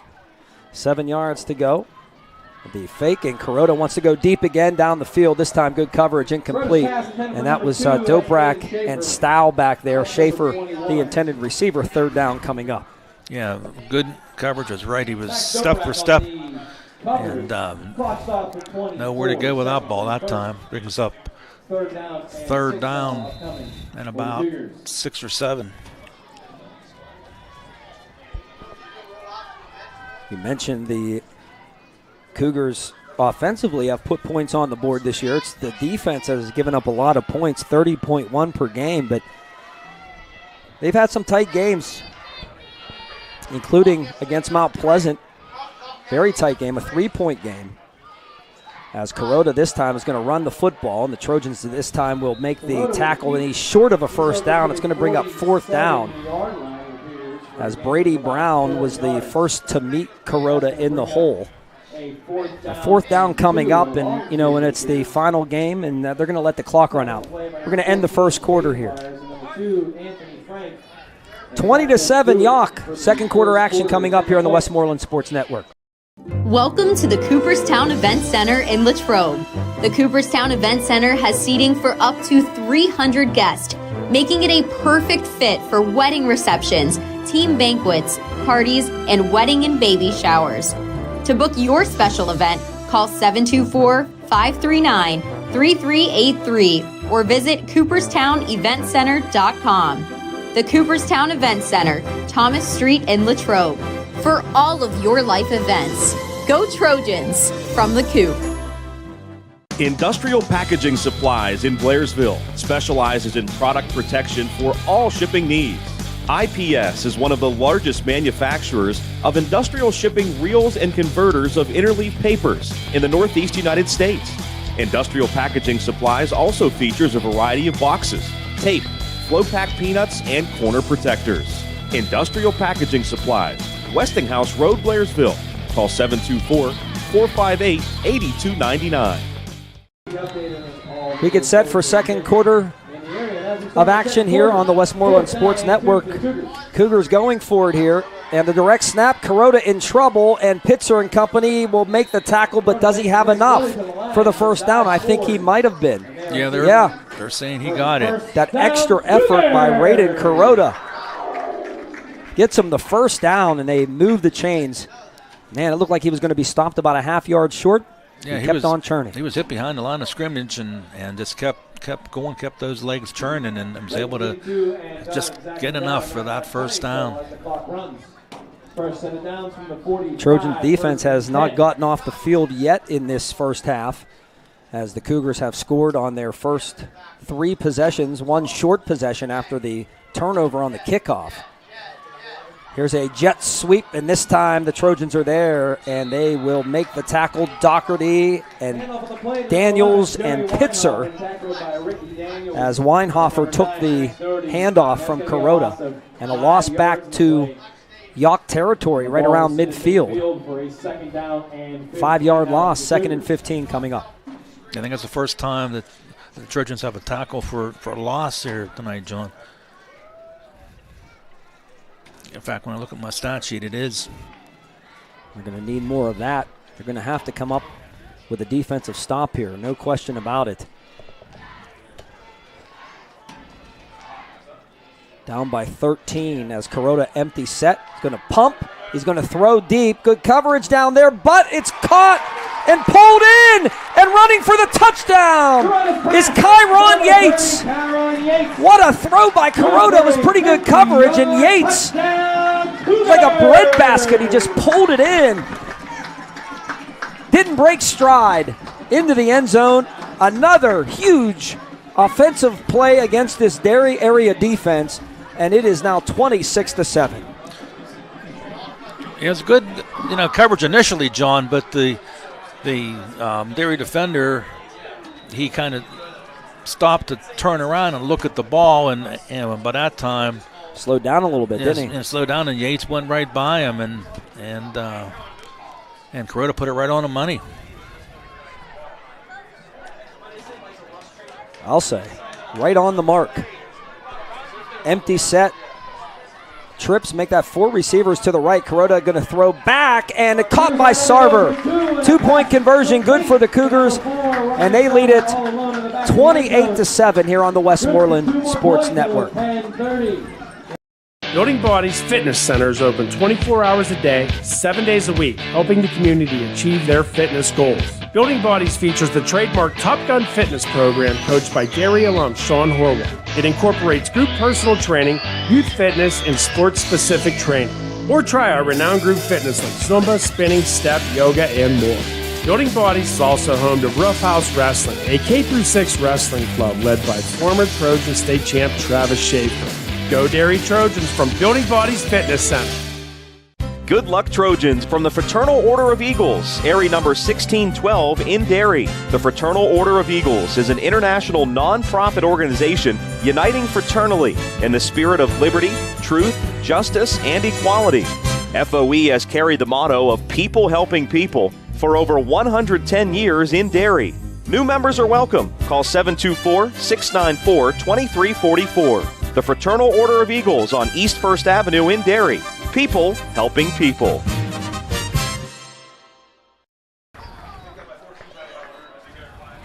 Another pooch kick that time. A very short kick is taken by Caden Wires. And, I don't know if that was a missed kick or planned, but the Trojans will have good field position as Wires pulls that in. Boy, these officials really getting this game moving, you don't give you much time. They don't give you much time at all. They are moving this right along. Kuroda, 3 of 3 passing, all 3 touchdowns. Sacco and company will try to answer here. And his pass is caught by Wires. Breaking stride at the 30. Carson Wires to the 20, the 10. Cuts back at the 5 and dives to the pylon. And what? Touchdown, Trojans! Wow, that's the way to answer. Good effort by Wires. Good throw by Sacco. He was wide open, put the ball on the money, and Wires has some speed, John. 65-yard answer for the touchdown, and it took a while for the official. Knocked the pylon over, for goodness sake. And a big answer for the Trojans. They have a chance to cut this to a 2-score game. Wires is having a huge game. The freshman. And Guess drives that one through. We'll keep it here. Yes, we'll catch a kickoff. Trojans make it 28-14. 10-16 here in the second quarter. We're up for a shootout here tonight, Coach. Get ready. That's the way it looks. I'll tell you what, I'm getting writer's cramp. Jeez, oh, man. Oh, my. You see the Trojan cheerleaders down there. Coach Espo with a good shot of them. And now the defense, if you're a Derry area fan, needs to find a way to stop this Yough offense. They haven't been able to yet tonight. 4 possessions, 4 touchdowns for Yough. The Trojans get back into it. It's 28-14.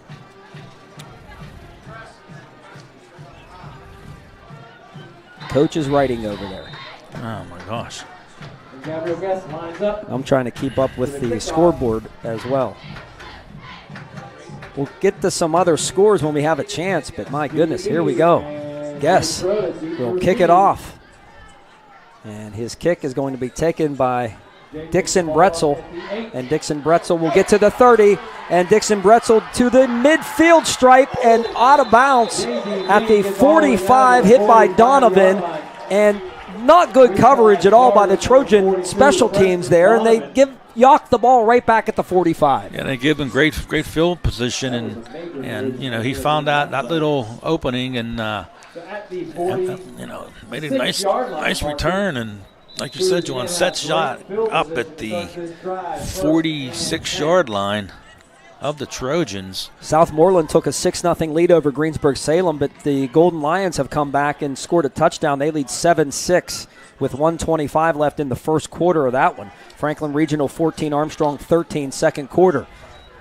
This is a slugfest so far. as Kuroda is using a stiff arm there, and he does squeeze his way to the 40, and Doherty was trying to bring him down, but Kuroda just kept on fighting. And Mike Arone had mentioned he is so hard to bring down, and you see it there. Yeah, he used that stiff arm very well on that run.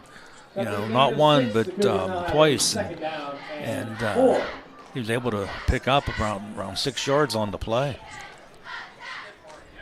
Dobrak made the tackle.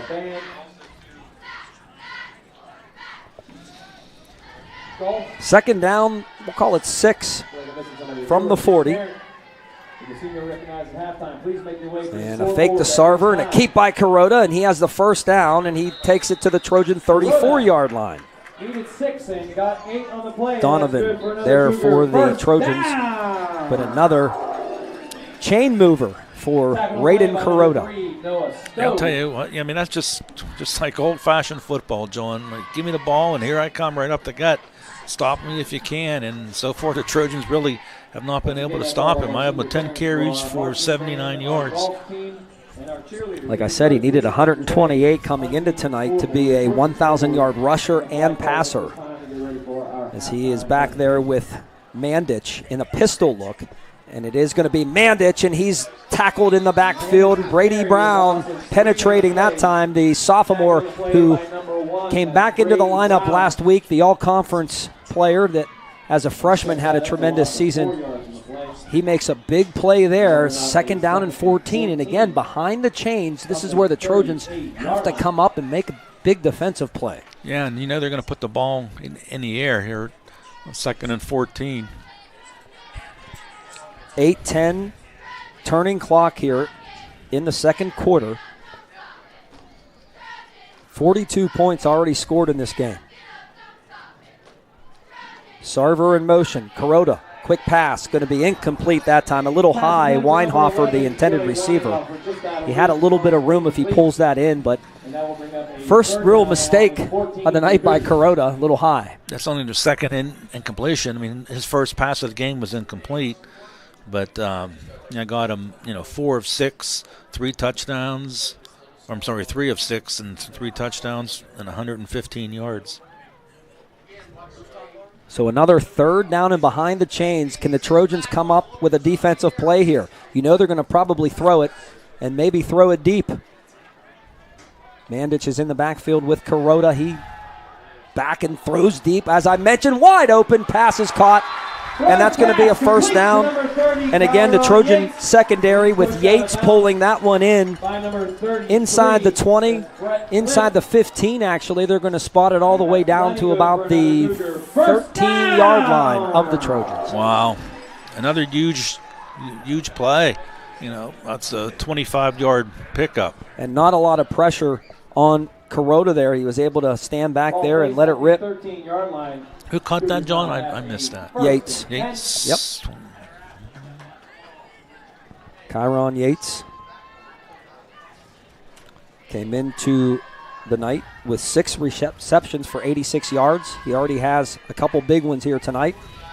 Had a fake, and Kuroda keeps, and he's got room inside the 10 to the 5, and Raiden Kuroda's in for the Yough touchdown. Making it look easy. Left side. Broke a tackle at about the 5 and found his way in for the score. It's 34-14 Cougars. Yeah, he just seems like a man among boys down there, John. He's just, just doing it his way, and he doesn't want to be denied and hard to bring down. And again, Derry defense cannot stop Yough. Well, you got to tackle him by more than one guy. One guy is there. You need more than that. The Trojans have not been up to the task. 5 possessions, 5 touchdowns. The kick by Sarver is good. 35-14 Cougars here on the Westmoreland Sports Network.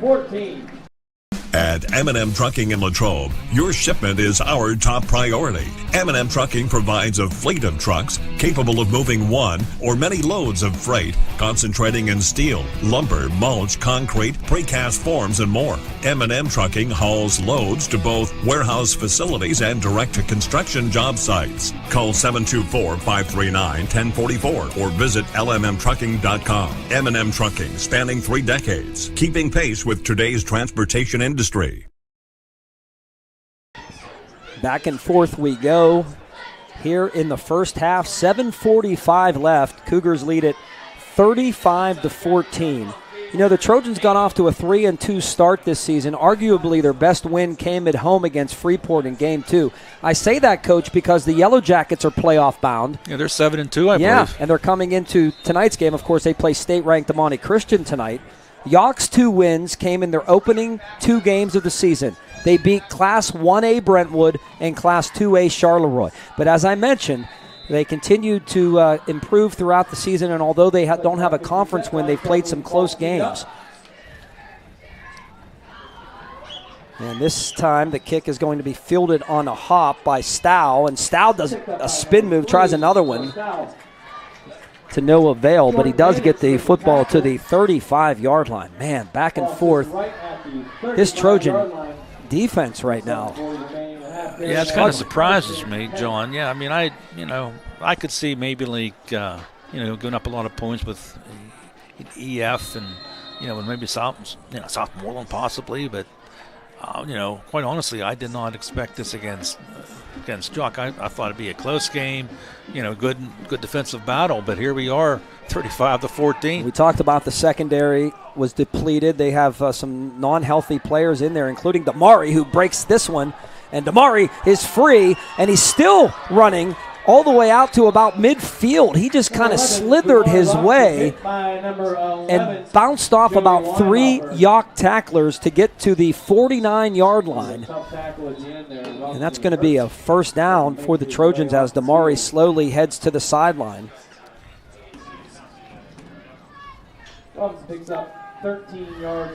They stopped the clock momentarily. Now they'll start it again, 7.5 and ticking. Woodland Hills leads Kiski area 14-0. The Cavaliers needing to win tonight to get into the playoffs. Gateway leads Henfield 21-0. That's a non-conference game. 7-6. Salem continues to lead Southmoreland. That game also can be watched on the Westmoreland Sports Network, as well as Latrobe and Penn Trafford. Sacco deep downfield, incomplete. Daniels the intended receiver that time. And step-for-step coverage by Aiden Thornton for the Yough defense. Yeah, good coverage here. Daniels had maybe like a half a step ahead. We're taking a perfect throw to get it in there, John. But, good try. It brings up 2nd and 10. The clock stops. 7:05 here remaining in the first half. This time, Doherty back there with Sacco. And Max will get the carry. He's got running room. Max first down and more, 35 down to the 34. And, Damari's not 100%. He did have a nice run on his last carry, but Max has been running wild for the Trojans. Yough's going to take a timeout here. So we're going to step out, and we'll be back. Timeout Cougars. They lead at 35-14. 6:59 left here in the second quarter here on the Westmoreland Sports Network. When you make the right decision, it feels good. Like picking the perfect accent rug or choosing a good night's sleep over an all-night crime show binge.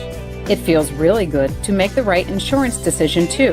That's why State Farm agent Sarah Crispin-Thomas is right here in Latrobe to help you select the right protection at the right price. Sarah will make sure you understand your State Farm coverages so you'll know what to expect if the unexpected happens. When you want the real deal, like a good neighbor, State Farm is there. I always remind you that there are concession stands available for you on both sides.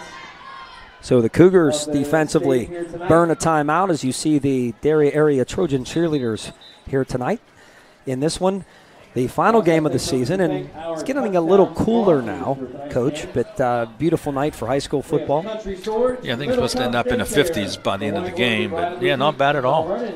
Country Custard College and Gift Shop. Kyron Yates hustling onto the field late for the Cougars. Trojans have it. Damari's the deep back. Damari gets the carry. Damari slithers through a hole, and he will get inside the 30 to the 28 for a nice gain on first down behind the offensive line for the Trojans, a senior-dominated offensive line on that right side with Monick, the junior handle, and the fullback Doherty that time.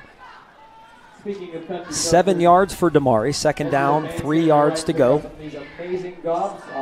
Sacco quickly up to the football, under center this time. Ladder motion by Doprak, inside handoff to Doherty, and nothing there. He's going to be taken down. First hit that time was made by Weinhofer, and he read that play beautifully, a play that the Trojans have run successfully so many times, but that time Weinhofer made the play. Yeah, you're right, John. Over the last few games, we've seen that, with great results, but not this time. It was got in the backfield. Loss of about 3 on that play. Excellent penetration by the Yough senior on senior night. Third and long, Trojans. Sacco runs into his own man. Now he throws out of the backfield. It's going to be caught by Doherty, and Doherty is taken down by the legs at about the 24-yard line, maybe the 23, as Sarber made the tackle, and it's going to be enough for the first down. The Trojans will move the chains, Coach. Yeah, get about 10 on that. Yeah, I wasn't sure if it was going to be a little bit short, but they do move the chains. And under 5:25 left here in the first half. The Trojans have it, 1st and 10 from the 22.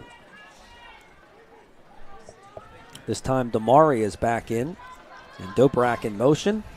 Damari gets the carry up the middle. Damari into the secondary, and he dives down inside the 15 to the 14-yard line. Nice gain on first down. The Trojans now trying to get back in this again. Now they're going to spot the football back and say he went down at the 16-yard line, 2nd and 4. And he went to make a move and lost his footing there, and I spotted it back a little bit, but good gain on first down. Neither of these teams really stopping each other whatsoever.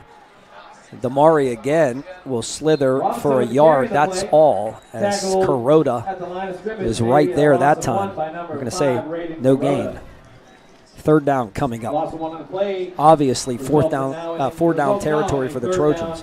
And yeah, no doubt about that. With 4:22 remaining here in the first half, down by 3 scores. We'll have our halftime show coming up, brought to you by Independence Health System. Both the Derry area and Yough marching bands will be performing, and we'll have them both for you as Sacco's pass down the middle. Intercepted. Cougars have it, and it's Schaefer. And Schaefer's coming the other way.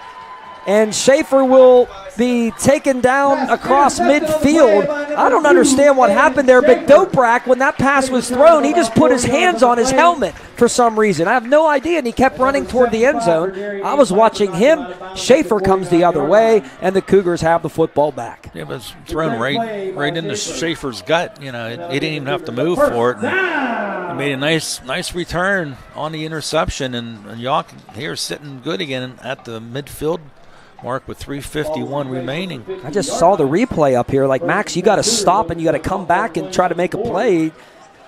The play's still happening there.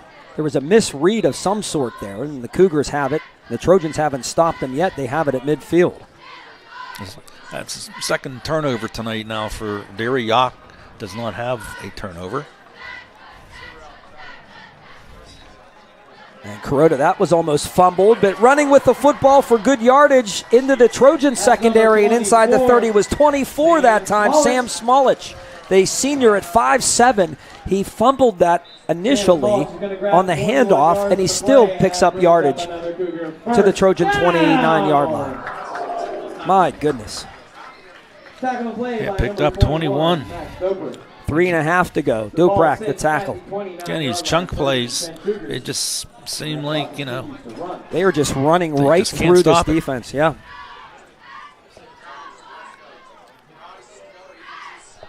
We'll check scores. We got a lot going on here. This game Continuing here offensively for Yough, they have not been stopped tonight. And here's Kuroda with another big hole. And Pitts are trying to chase him down from behind. They get him down, but not before he picks up 13 more. And he's on a mission, the senior tonight on senior night, Raiden Kuroda. Another first down inside the Trojan 15-yard line. We'll spot it at the 12. And they just have no answer, do the Trojans. Now Yough will head back and take some time off the clock here, head to the huddle with 20 on the play clock. That puts Kuroda over 100. What'd you say he needed, John? 128. 128 to surpass the 1,000-yard rushing mark of the season. I'm sure he'll get there the way things have been going. This time it's Smolich, and Smolich will get to the 7, maybe the 6-yard line. Chase Lucon makes the tackle for the Trojans, but not before. Another good run on first down. Chase Lucon on the tackle. And a chance to add to an already 35-14 lead. And now the officials will say what? Timeout? Is there an injury? No, now they're going to wind it. We're ready to go now. There wasn't a first down run there or anything. Nobody took a timeout, but they stopped the clock momentarily. Now we're down to 2 minutes to play here in the first half. All Cougars offensively here. 3 yards to go. You got Smolich back there with Kuroda. Which one will get this one? It's going to be Smolich. And he's going to be hit and dropped at the 6, maybe the 5 as he leans forward. It's going to be about a yard short, I believe, of a first down. It's going to be 3rd and 1 for the Cougars as Handel made the stop. Good job by the Yough offensive line, too, tonight, John. I mean, they've been, man on man, and they're winning a battle up front. Yeah, no question.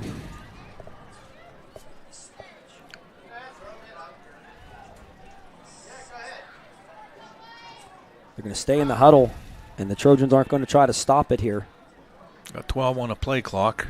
Still in the huddle. They might take a timeout here, let it run down and take a timeout. I believe that's what they're going to do. Yep, they're going to head to the sideline. 30-second break here on the Westmoreland Sports Network. We will be back right after this. Welcome to the Cooperstown Event Center in Latrobe. The Cooperstown Event Center has seating for up to 300 guests, making it a perfect fit for wedding receptions, team banquets, parties, and wedding and baby showers. To book your special event, call 724-539-3383 or visit CooperstownEventCenter.com. The Cooperstown Event Center, Thomas Street in Latrobe. For all of your life events, go Trojans from the Coop.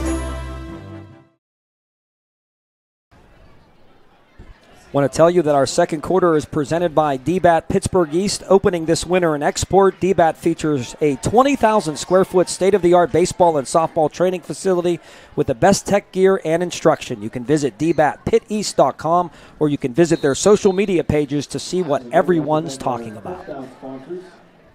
3rd down and 2 from the 4 for the Cougars with 59 seconds to go here in the first half. And a 21-point lead. And it's Kuroda. And Kuroda fights his way to the goal line, and he's going to be short. He gets the first down. And they're going to spot him at the 1-yard line. So Yough can pretty much run this clock down, Coach, and take it in if the Trojans can't come up with a big stop or a turnover here. Yeah, he just takes that direct snap, John, and he finds that little opening, and he has good vision and finds that hole, and again, like we said before, he's hard to bring down. 35, 34 and ticking. Kuroda again, right side. He's going to step in. He's going to get the touchdown. Raiden Kuroda with a 1-yard touchdown. Cougars! Add another one to his long list, and the senior will score on the ground this time. And for Kuroda, that is rushing touchdown number 11. And he's already surpassed his 100-yard rushing game mark. He has 5 now, as Sarver will attempt the point after. 41-14 with Sarver. And his kick is low this time, but it does get over the crossbar. And it is good. 42-14, 29 seconds left. We'll keep it here in the booth. We'll check some scores. We'll have the Trojan Marching Band and the Cougar Marching Band both coming up at the half, as the scoreboard reads this way with Gateway 21, Hempfield 7. Woodland Hills continues to lead Kiski area 14-0. That's a halftime score. Franklin Regional 14, Armstrong 13 in the second quarter. Penn Trafford continues to lead Latrobe 14-0. And at last report, Greensburg-Salem led Southmoreland 7-6. Big game over at Offutt Field. The Salem game and the Latrobe-Penn Trafford game also here on the Westmoreland Sports Network. You can go to that link and find those games tonight, as Sarver will kick off with just 29 seconds left here in the first half. That kick fielded by Stow. Stow makes the first man miss, and then he goes down at the 30-yard line. Cougars are there to make the tackle after a short return by Noah. We'll see what the Trojans do here, if they put the ball in the air or just hand it off and go to half and regroup. Aiden Thornton, by the way, made that tackle. 42-14. Yeah, who would have thought? 56 points here in the first half, 23 seconds left. Final game of the season for both of these teams.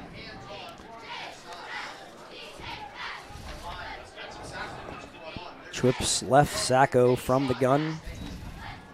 He's going to look, he's going to throw the quick pass. It's going to be caught by Wires, cutting across field. And Wires almost broke through that, but he gets to the 49. And let's see if the Trojans take a timeout. They will, with 16 seconds left. Also in our Independence Health System halftime report, we'll have Coriana Whiteman's final game break of the season. Want to thank her once again for the great work that she does. So the Trojans have it at the 49, and I mean, the way this game's been going, 16 seconds seems like an eternity. Yeah, that last play was close to being broke for a score there. I thought, Weirs was cutting across there, and he got hit in the ankles and come down. But, hey, Weirs was having a career night, five catches, 151 yards for a freshman, and he's having an outstanding night. Had Carson out on the tennis courts earlier today in class. We'll do that again. Pretty good tennis. For next year. He does a pretty nice job out there on the courts as well. Of course, no tennis team at Derry. Maybe we should start pickleball. There you go. Karen behind me kind of shaking her head yes. I know her kids like to play pickleball. That's a growing sport. It is. Trips to the left. Sacco will await and take the snap, and his quick pass this time is going to be caught far side. Stow makes the catch, gets out of bounds at the Yough 43-yard line. As Thornton pushes him out with 11 seconds to go, getting a little closer to that end zone. And I know Coach Arone had mentioned to me, I don't know if we didn't talk about it in our interview, and I know he said how great of a job that Gabe Guess has done this year, but he said if we get a chance to kick one, I want to give him a shot at it. Let's see if the Trojans can get another first down here, get a little closer, and give him at least a shot. Yeah, that'd be nice. He hasn't had the opportunity. Oh, Sacco completes the pass. Damari stays without a helmet. They got to blow it dead. He lost his helmet. He was still on his feet, and they're going to actually blow the play dead with 5 seconds to go. Unfortunately, he lost his lid, or maybe he could have been still going. Yeah. It's to the 35-yard line with 5 seconds to go. And now Coach Arone's going to take a timeout. Yeah, I think it's a little bit too far for a field goal attempt. If they had another, 5-10 yards. Coach Arone putting his arms up, kind of like Damari talking to him, like you're not allowed to run with your helmet off. They're going to blow that dead right away. Maybe not in the pro level, or I don't even know about the college level, but I know at the high school level you cannot do that, especially with the ball in your hands. 5 ticks to go. Trojans maybe one heave into the end zone here, Coach. Yeah. Hey, you might as well do it. It's been a crazy and wild first half here, and you might as well try to set up something here. You're you're 40 or 35 yards out. A couple of other scores. Penn Trafford leads at the half over Greater Latrobe 17-7. And Mount Lebanon shutting out Norwin 42-0 at the half. Wow. Our Independence Health System halftime report coming up in 5 seconds from now. Expert care here. We'll hear from the outstanding marching band of the Derry area Trojans after Sacco. We'll go back and he'll load up and he'll throw, and it won't reach the end zone. It's tipped up there, though, and incomplete. And that'll do it for the first half of play. Been all Cougars 42-14 here on the Westmoreland Sports Network. Alzheimer's disease, believe it or not, kills more people than breast cancer and prostate cancer combined. Up until recently, healthcare options to treat Alzheimer's disease were quite limited. We had oral medications, but they were not known to change the underlying trajectory of the disease. Recently, new medications have been released. These medications are infusions that have actually been shown in studies to change the course of the disease itself. We are honored to be the first in our region to provide these medications to our patients. My uncle suffers from Alzheimer's. I have seen the tragedy of this disease, and I have seen its effect on my entire family. At Independence Health System, we are offering our patients and their families the latest in diagnostic techniques, the latest in drug therapies, and most importantly, we are offering them hope in the fight against Alzheimer's disease. Play It Again Sports in Greensburg is your locally owned and operated sporting goods store. We set ourselves apart by offering a wide variety of both new and used equipment at competitive prices. Located in the Greengate East Plaza, below Walmart, Play It Again Sports' knowledgeable staff will help you and your family prepare for every athletic season. Whether you're looking to buy, sell, or trade, we are here as your one-stop shop. At Play It Again Sports in Greensburg, everybody plays. The Matthew Merlin Funeral Home in Derry provides individualized funeral services designed to meet the needs of each and every family that comes through our doors. From casket choices to funeral flowers, our staff of dedicated professionals will help you through all of the planning of the funeral service. Please call us at 724-694-8331. The Matthew Merlin Funeral Home on North Chestnut Street in Derry, a celebration of a life well lived. Hi, I'm Brian Krause. And I'm his wife, Lori. And we're the owners of Keystone Kitchen in New Alexandria. We open at 7 a.m. Wednesday through Sunday. For our made-from-scratch breakfast, enjoy homemade sausage, gravy, and biscuits, corned beef hash, where you can't go wrong with steak and eggs. And for lunch, try our homemade chicken salad, wraps, fresh salads, and the best burgers around. When you come in and see us, we want you to feel like family as soon as you walk through our doors. Everything at Keystone Kitchen is made with love, and we want to pass that on to you. Keystone Kitchen is located on Route 22 in New Alexandria. We hope to see you soon.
For over 25 years, Husk Chiropractic has stood as a trusted and experienced provider of chiropractic care in Western Pennsylvania. Husk Chiropractic combines award-winning expert care with compassion to provide personalized treatment plans to meet your individual needs.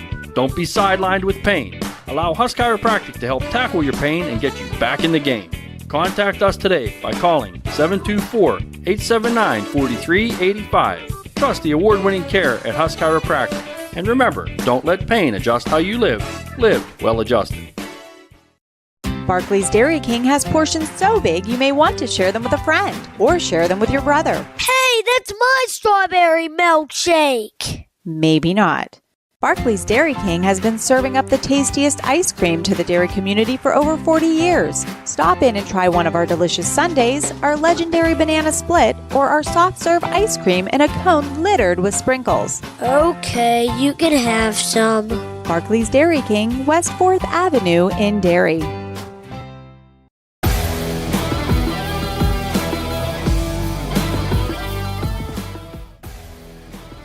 Hi, I'm Coriana Weidman, bringing you this week's Trojan Game Break. On Monday, our girls varsity volleyball team competed in the preliminary round of WPIAL playoffs. This is the first time Derry girls volleyball has ever qualified in the 3A division. These girls faced Albert Gallatin in 5 very close scoring games, but were unable to defeat the Colonials and did not advance. Congratulations on your amazing season, girls! On Thursday, our boys and girls cross-country teams traveled to White Oak Park for the WPIAL Finals. Jane Huss finished in 20th place with a time of 20 minutes and 16 seconds, qualifying her for the PIAA State Championships, to be held on the Parkview course in Hershey next weekend on November 2nd. Her time was her all-time best on this course, and this will be her 3rd trip to the PIAA State Championships. Our junior varsity football team faced the Mount Pleasant Vikings on Saturday. It was a close game, but the Vikings left with the victory in a final score of 23-18. For the Westmoreland Sports Network, I'm Coriana Weidman, and this was your Trojan Game Break!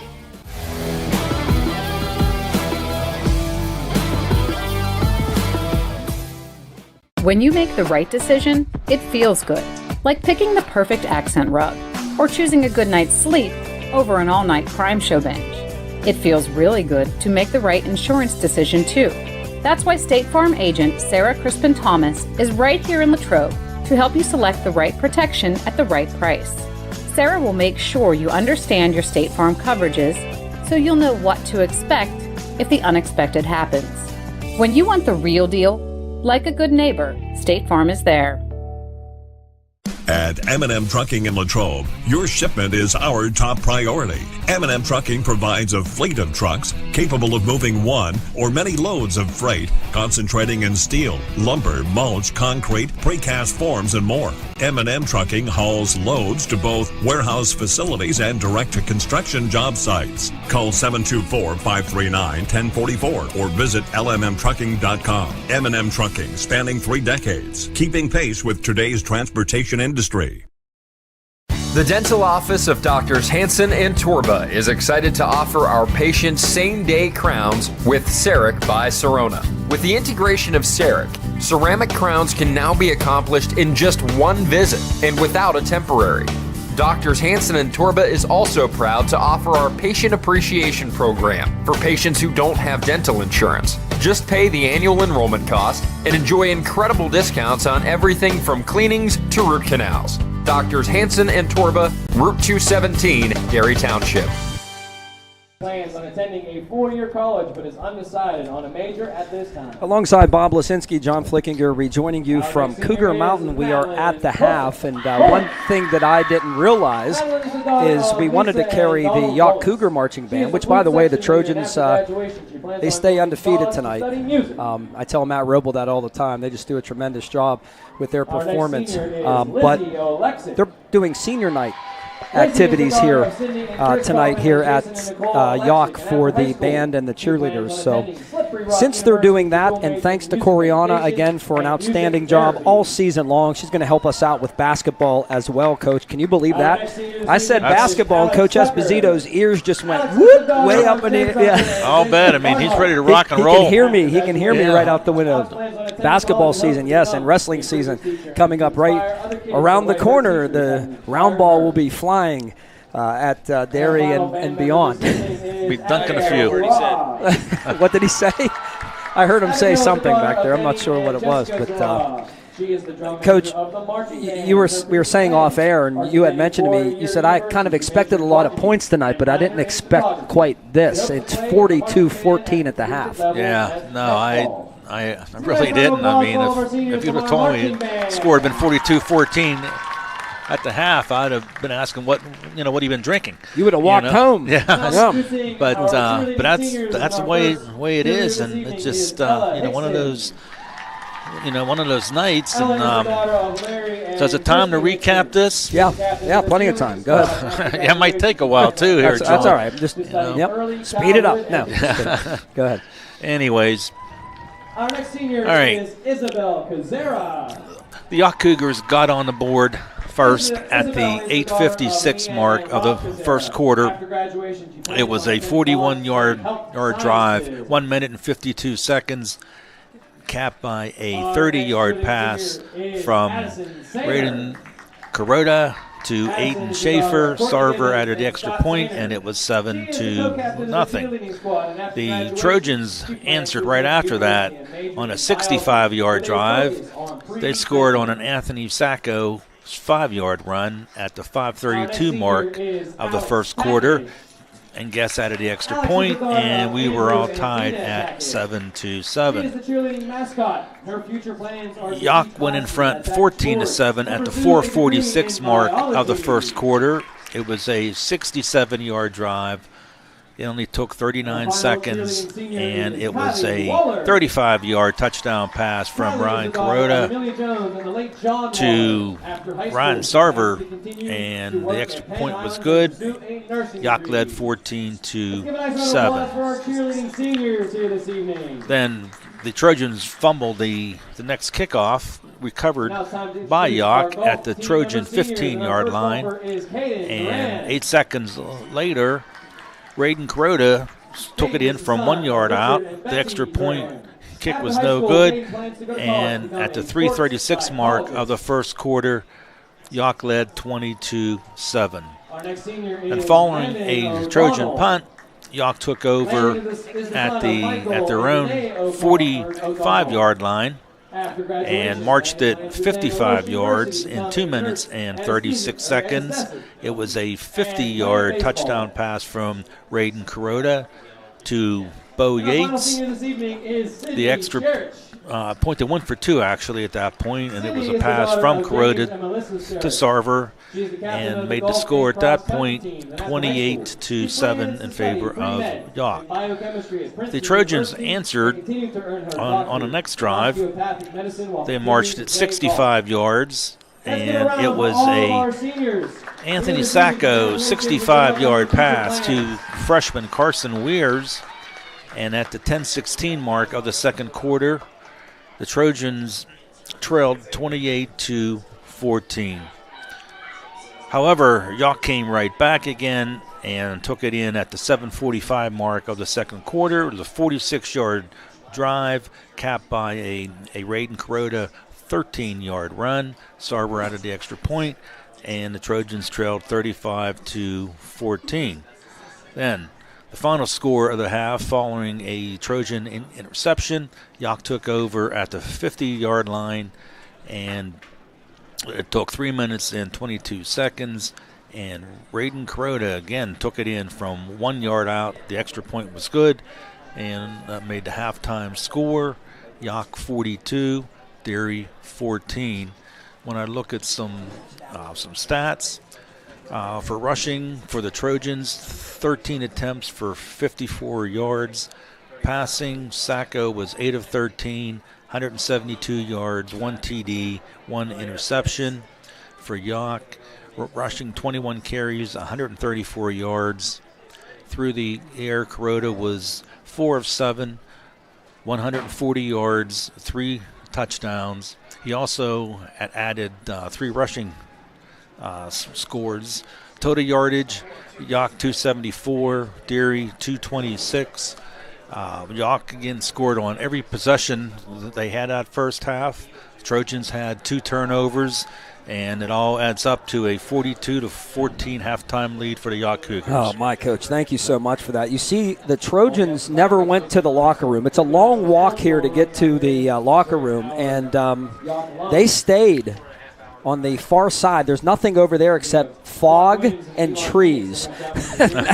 And you see Coach Espo getting a shot of that right now, but that's where they stayed for their halftime, and they got a lot of work to do, no question about it. Hey, want to say congratulations to our Week 8 Westmoreland Sports Network Player of the Week, Jarrett Garn of Mount Pleasant. Yes, we called his game last week over at Mount Pleasant. He caught a touchdown pass, he rushed for a touchdown, kicked a field goal, and was 4 of 4 in extra points in the Vikings win over the Trojans. Congratulations to our other finalists, John Wetzel of Latrobe, Bell Vernon's Curdy Wade, and you can watch back to our interviews with all of our Players of the Week winners on our Westmoreland Sports Network YouTube channel. Also, coming up this Wednesday, 7 o'clock, our special playoff edition of Westmoreland on the Gridiron. Dan Flickinger, Sean Myers will recap this week's games and talk to several coaches who will be making the postseason. No postseason between these two teams, but the Cougars are putting it on the Trojans here in the finale, at least for one half. It's 42-14, and we'll be back with a second half kickoff here on the Westmoreland Sports Network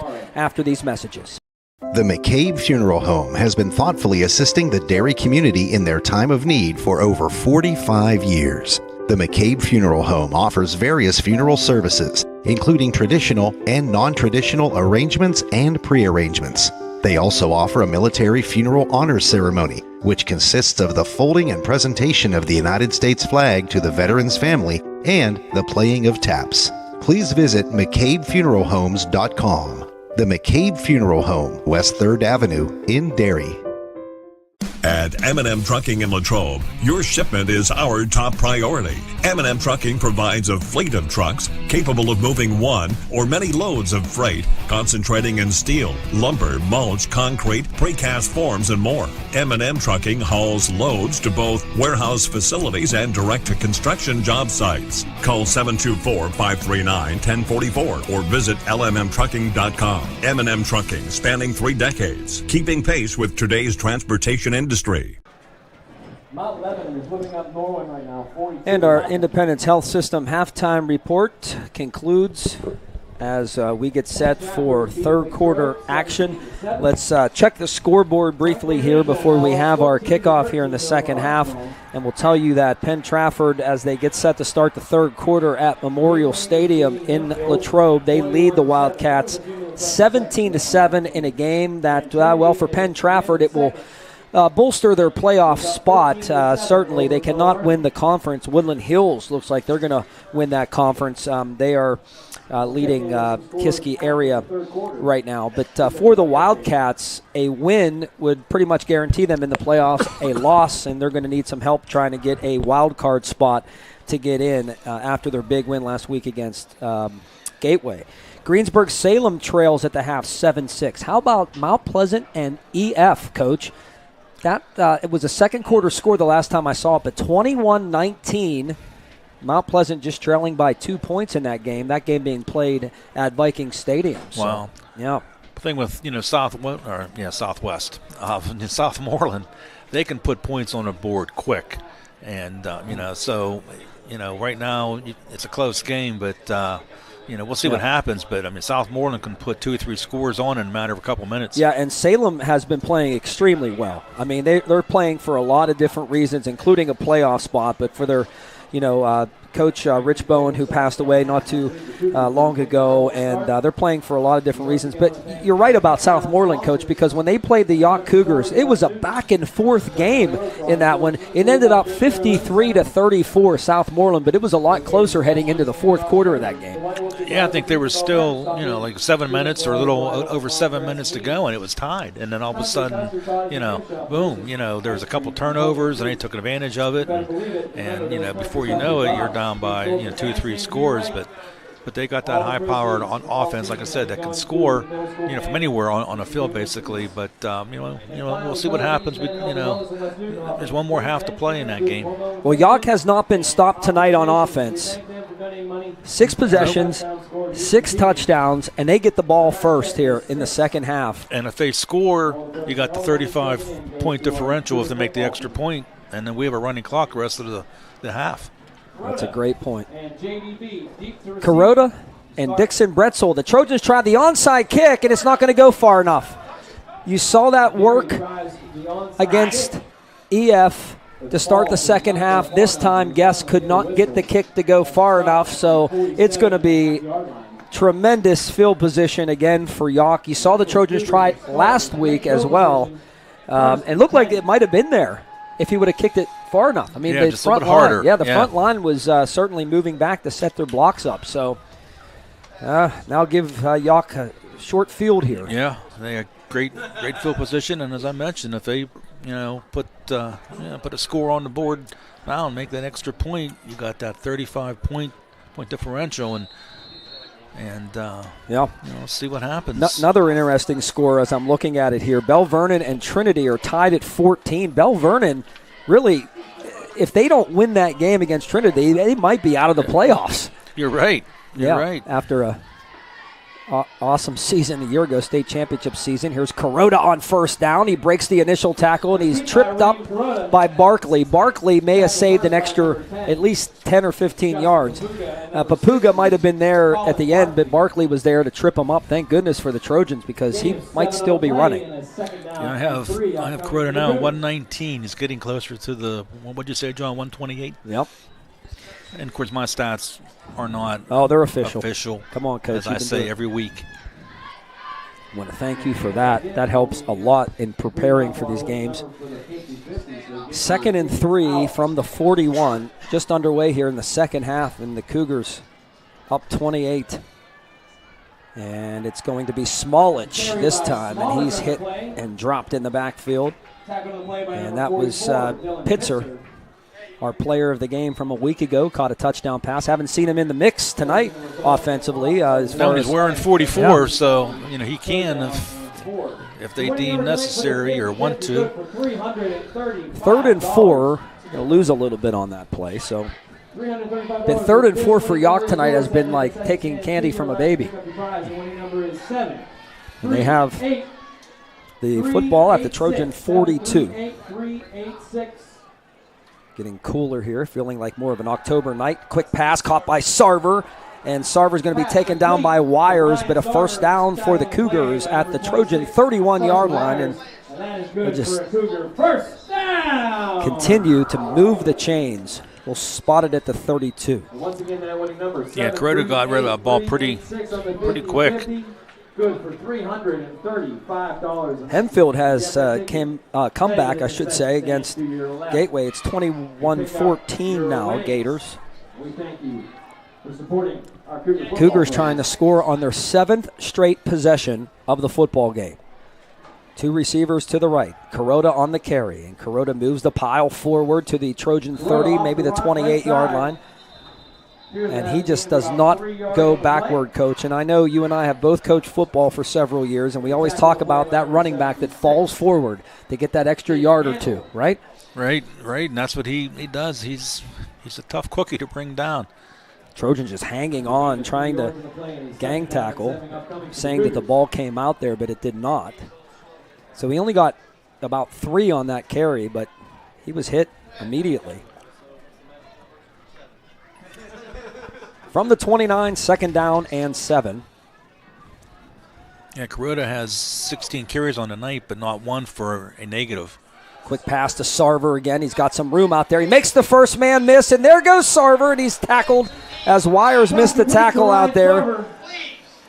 And one-on-one, the Trojans aren't getting the job done. And it was Pitzer getting up slowly across the way who actually brought him down. But Wires had a chance. He comes up to make the play, and he just whiffs. And that's been something that's been going on the last, month of the season, John. They've been pretty sloppy when it comes to tackling. 8:48, turning clock, 3rd quarter. And all Yough trying to go in again and get that clock running again. Kuroda will stay on his feet again and find a way to get inside the 10 to the 8-7 yard line. They're just winning the battle. Yeah, that's what I mentioned earlier. They're, you got to credit Yough's offensive line. Yeah, they're winning, and then like I said, I mean, you had Kuroda, 6', 200-pounder coming at you, and that's just success. Let's talk about them. Casper, DiPolito, Ryan Stadler, Huminick, Harvey. All of those guys up front getting it done. They need some credit too, right? That's what makes it run. And Kuroda does it from behind them. He and Smolich, the senior, is back in the backfield, and Kuroda's quick pass this time going to be caught and struggling for the end zone. Did he get there? Well, they're calling him down. I thought he was in, but. Wow, real close. I'll have to look on the replay up here. Joey Weinhofer, the catch, the junior. Let me see. First and goal from Oh, yeah, he definitely got in. Unless his knee went down. Stow made the tackle, but, man, he reached that ball across. But for the Cougars, they need 1 yard. Yeah, 1 yard, and we'll see. Try to go to Smolich here, the senior. Nope, I bet Smolich, the senior. Yep, and there he goes. And I don't know. I think he might have went down before the goal line. He was leaning, and I think his knee went down. So second down coming up. There's a Trojan down on the play. Flat on his back at the 1 yard line. And I can't pick up a number right now.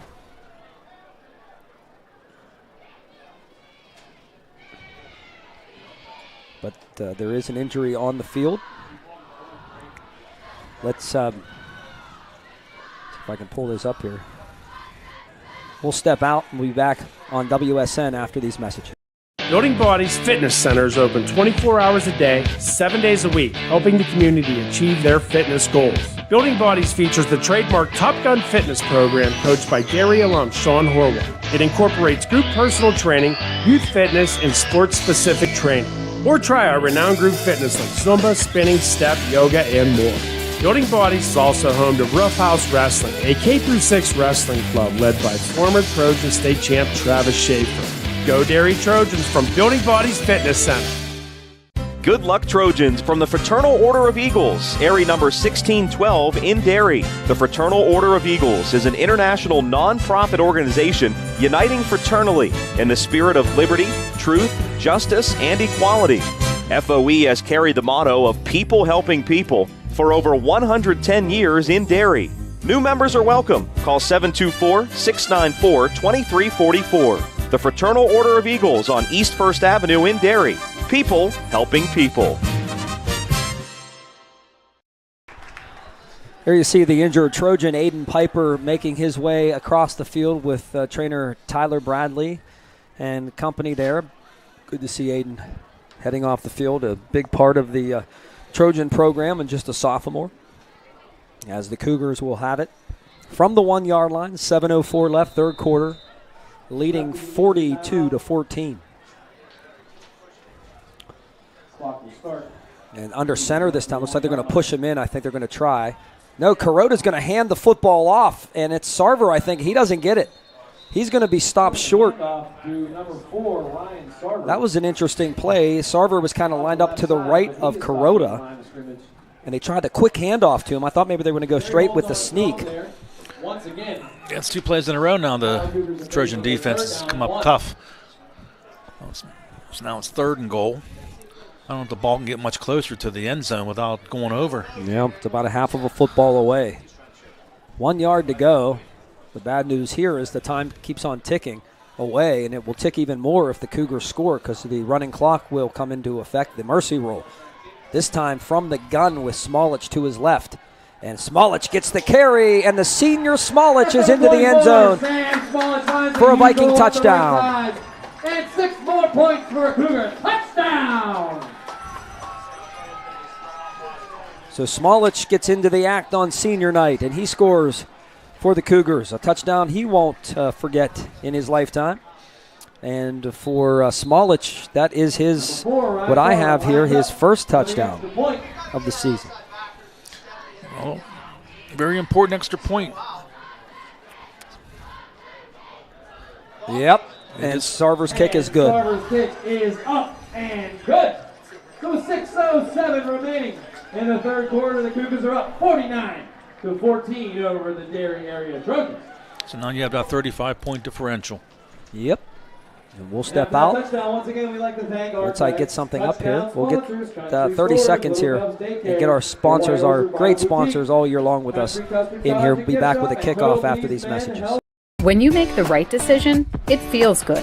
Like picking the perfect accent rug or choosing a good night's sleep over an all-night crime show binge. It feels really good to make the right insurance decision, too. That's why State Farm agent Sarah Crispin-Thomas is right here in Latrobe to help you select the right protection at the right price. Sarah will make sure you understand your State Farm coverages so you'll know what to expect if the unexpected happens. When you want the real deal, like a good neighbor, State Farm is there. Well, 7 possessions, 7 touchdowns offensively for Yough, and they lead at 49-14, and the running clock will begin. And the Trojans will pick it up. That's Wires, and Wires is going to be in trouble, and he's going to go down at the 25-yard line. That tackle there for the Cougars made by Humanick, number 75, the 5'11 senior. That last drive by Yough was their longest of the night. Took almost 6 minutes off the clock. But they only went, 49 yards? 48 yards, yeah. Yep. Yeah, Trojan defense did a little better there, but, and I'm not trying to be... they've been shredded all night. It's just been a rough night defensively in all facets. The run game, the pass game. The offense has had a little bit of success at times, but they've also stumbled a bit with some 3-and-outs. But they won't quit. That's one thing I'll say about this Trojan team all season, and Coach Arone saying that some years, as long as he's been a coach, has a whistle and the play clock has run out. So delay a game against the Trojans. That's not helping the cause. But one thing Coach Arone mentioned was some years as a coach, you have a team that maybe some guys kind of pack it in, midway, late in the season if it's a bad year. And you just can't wait as a coach for the season to get over. I've had that myself as a coach. It's just what it is. Yeah, kids are kids, Yeah. But this year, he talked about this team coming to practice every day, basically with their lunchbox ready to go regardless of the record, and he really likes the team and likes their attitude and what they did this year.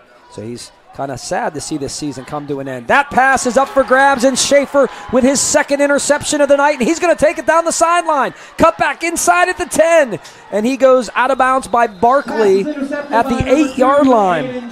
That time, the sophomore Sacco just put that one up for grabs. It was like a moon ball up there, got picked up. Yeah, it just hung up there forever. The second interception for Sacco tonight, third turnover for the Trojans, and of course Yough has taken advantage of every turnover. Oh my. Ball is going to sit at the 12-yard line. Clock moving, of course. The Cougars have been perfect. Now, on every drive. If you're a Trojan fan, you maybe want that clock to tick away here. Yeah, move a little bit faster than what it is, right? We've seen the other side of this, obviously. We talked about 2018 when the Trojans put 63 on the board. Of course, Benny Hoffer was not the head coach at that time. Here's Weinhofer, and he lost the ball, and the Trojans have it. So the Trojans get it right back, and Barkley falls on the fumble as Joey Weinhofer had it kind of out there like what they call a loaf of bread, and the Trojans got it. Doherty was in there helping on the tackle, and then Barkley falls on the football. I'm sorry, it's not Barkley. It was Dudzinski, Vinny Dudzinski, I'm sorry, that came up with that fumble. Not 60, 68, as I look on the replay. If you check our number, that's number 68, Vincent Dudzinski, on the pickup of the fumble. So from the 13-yard line, either way, it's a turnover, and the Trojans get it right back.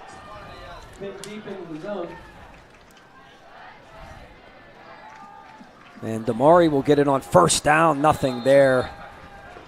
He is wrecked. He had no chance, and now Damari's down on the turf. First, along with some friends there. It was Humenick and company there, and Kuroda was not too far behind, and now Damari is down with 2:39 left.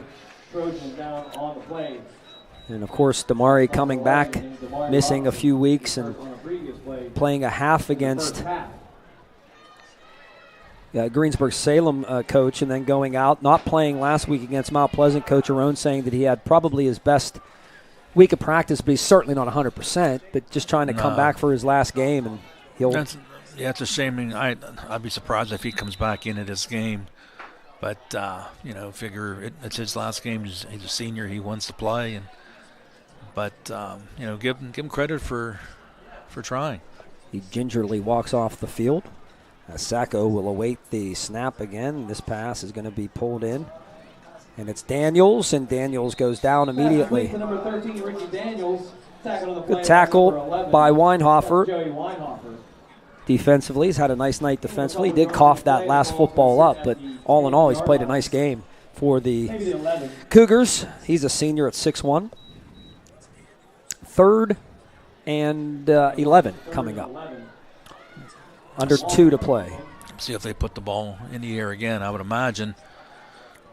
But they're deep in their own territory, but then you're down by 35, so. Trifecta of receivers to the right for the Trojans. Sacco looks, throws in the hole. Nice throw, and the catch is made. And that should be a first down as Frank makes that catch. Boy, Anthony really gunned that one in there, Coach. Yeah, throwing it across his body. We talked about the arm strength. There's no question about the arm strength. You give him some time, you give a receiver open, he'll fire it in there, but got some work to do in the future. Yeah, unfortunately, Sacco has the 2 picks tonight, but he has thrown for 185 yards, his best night of the year. Yeah, of course, Carson Wires with a couple of big catches tonight. Here's a pump fake. Now Sacco's in trouble. He's going to take off, and Anthony will get taken down, drugged down.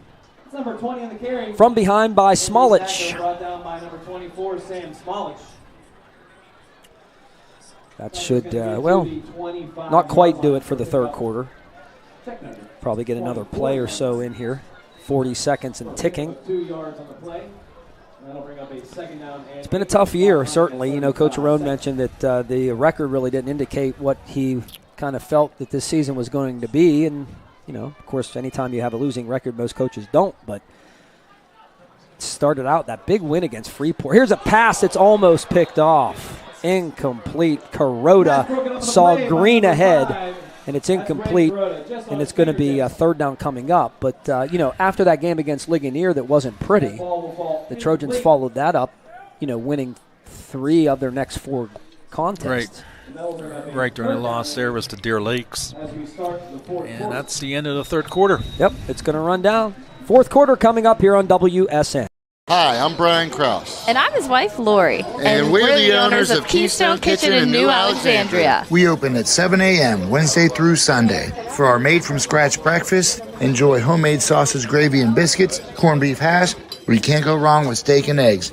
And for lunch, try our homemade chicken salad, wraps, fresh salads, and the best burgers around. When you come in and see us, we want you to feel like family as soon as you walk through our doors. Everything at Keystone Kitchen is made with love, and we want to pass that on to you. Keystone Kitchen is located on Route 22 in New Alexandria. We hope to see you soon. We believe banking is about more than money. It's about moments, like the time you opened your Ameriserve checking account to deposit that first paycheck, or were handed the keys to your dream house. Then there's the time you spend planning to make your family's future a bright one. No matter where life takes you, you have a trusted team of professionals at Ameriserve to guide you. Ameriserve, banking for life. Learn more at Ameriserve.com. Ameriserve Financial, member FDIC, equal housing lender.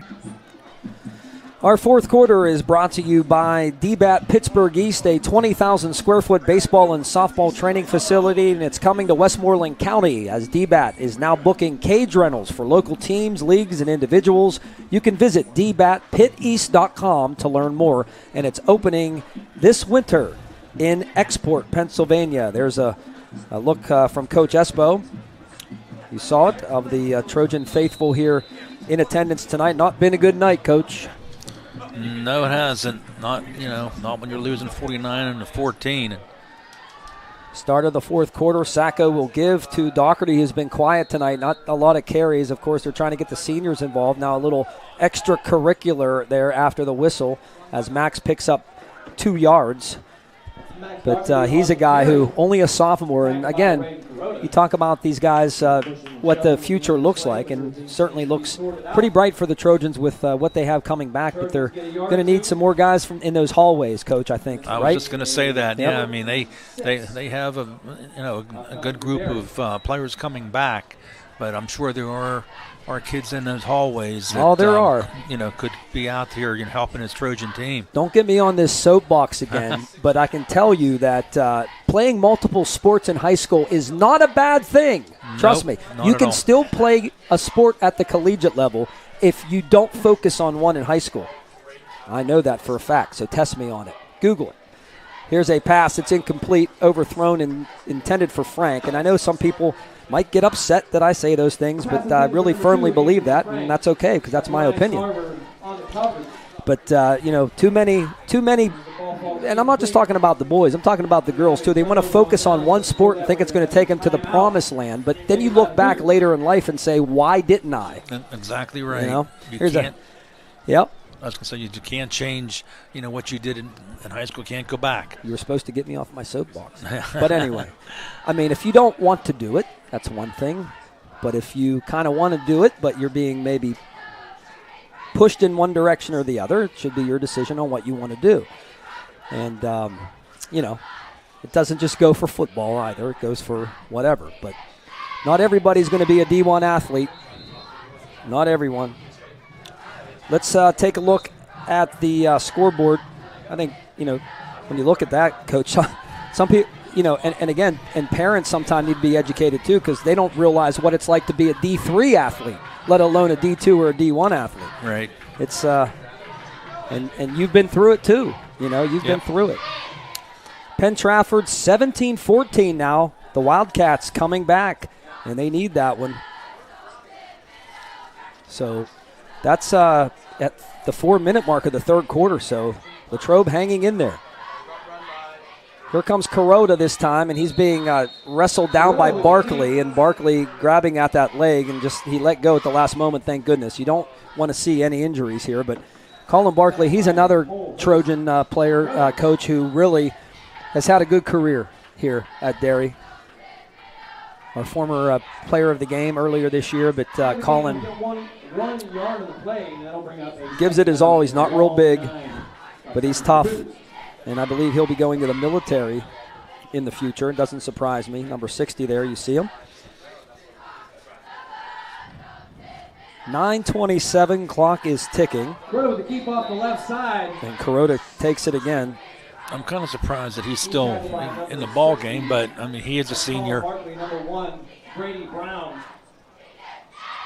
Yeah, I think so. I guess there's no playoffs to go to or anything. This is it for them too. So maybe a loss of a half a yard. Yeah, I mean, it's still 9 minutes to go in the fourth quarter too. It's not their fault that the Trojans can't stop them.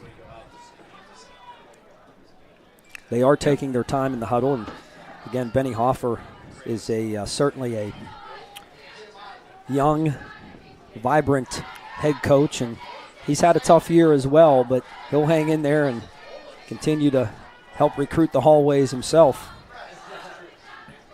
Direct snap to Kuroda, and Kuroda again is dragging Trojan tacklers for another nice gain off the left side.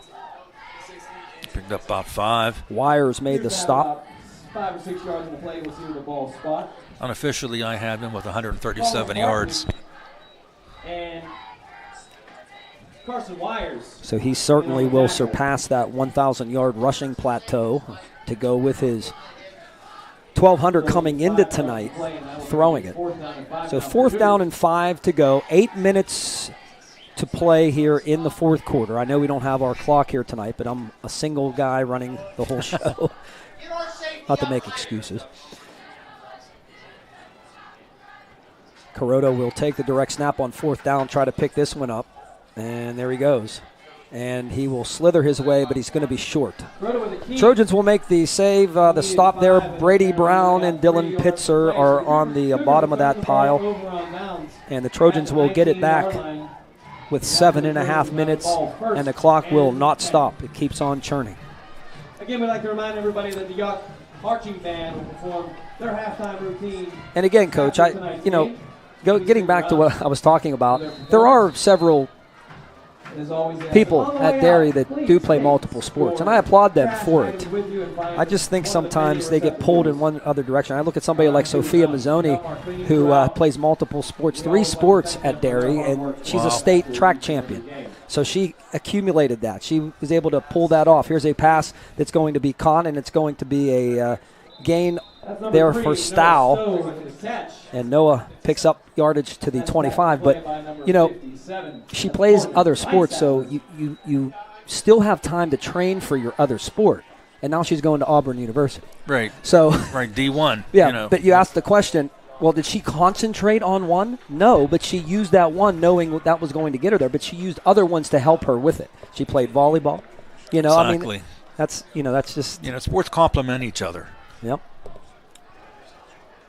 Just drives me nuts sometimes. Here's Sacco with a pass down the middle. Nobody home. Incomplete. Pass intended for number 26, Carson Wires, but falls incomplete. Yeah, I've always said, John, you only go, through high school one time. And you might as well, play multiple sports or if you're not an athlete, get involved with other things, whether it's in like the plays or the band or what have you. Absolutely. Do something. Yeah, absolutely. If you're not going to play a sport, but at the same time, and again, there's always cons to that, or somebody who will tell me I'm crazy or whatever, but that's okay. Here's Damari back into the game. He almost broke free, and he's taken down at the 27-yard line. Looked like he was going to lose 3. He ends up gaining a couple. So it's going to be 4th down coming up for the Trojans. I'm sorry, go ahead. No, go ahead. I was going to say Damari has 37 yards tonight. I just know coaching baseball, and I've heard it now in the youth levels, coaching my son at the youth levels. Parents, they want to do it all year round. And I tell them, I'm a baseball coach, I'm a baseball guy, but you don't need to do it all year around. Burnout occurs and can occur quickly. As Damari carries, and Damari is going to be short. So the Cougars hold this time, and they'll take over the football under 5 minutes to play here in the football game. And Yough will get it back. And this could very easily be the final possession of the season, as we are coming up on 4.5 minutes to play, and now the Cougars will start subbing some players in to their lineup. And checking in for the Cougars is number 10, Michael Bobnar, in for quarterback. And that's when you have to get the roster out and look carefully. Yep. Quarterback now is Mike Bobnar, and what about Raiden Kuroda? What a way to end his career here at Yough. And the first down carry for about 3 yards is by Gurgley. John Gurgley with the carry. He's a 5'11 freshman. 2 yards on the play. Coach Arone telling me there will be no JV game tomorrow. Tackle on the play by number 32, James Beeman. And number 44, Dylan Pitzer. 2nd and 7, 25-yard line, under 4 minutes to play.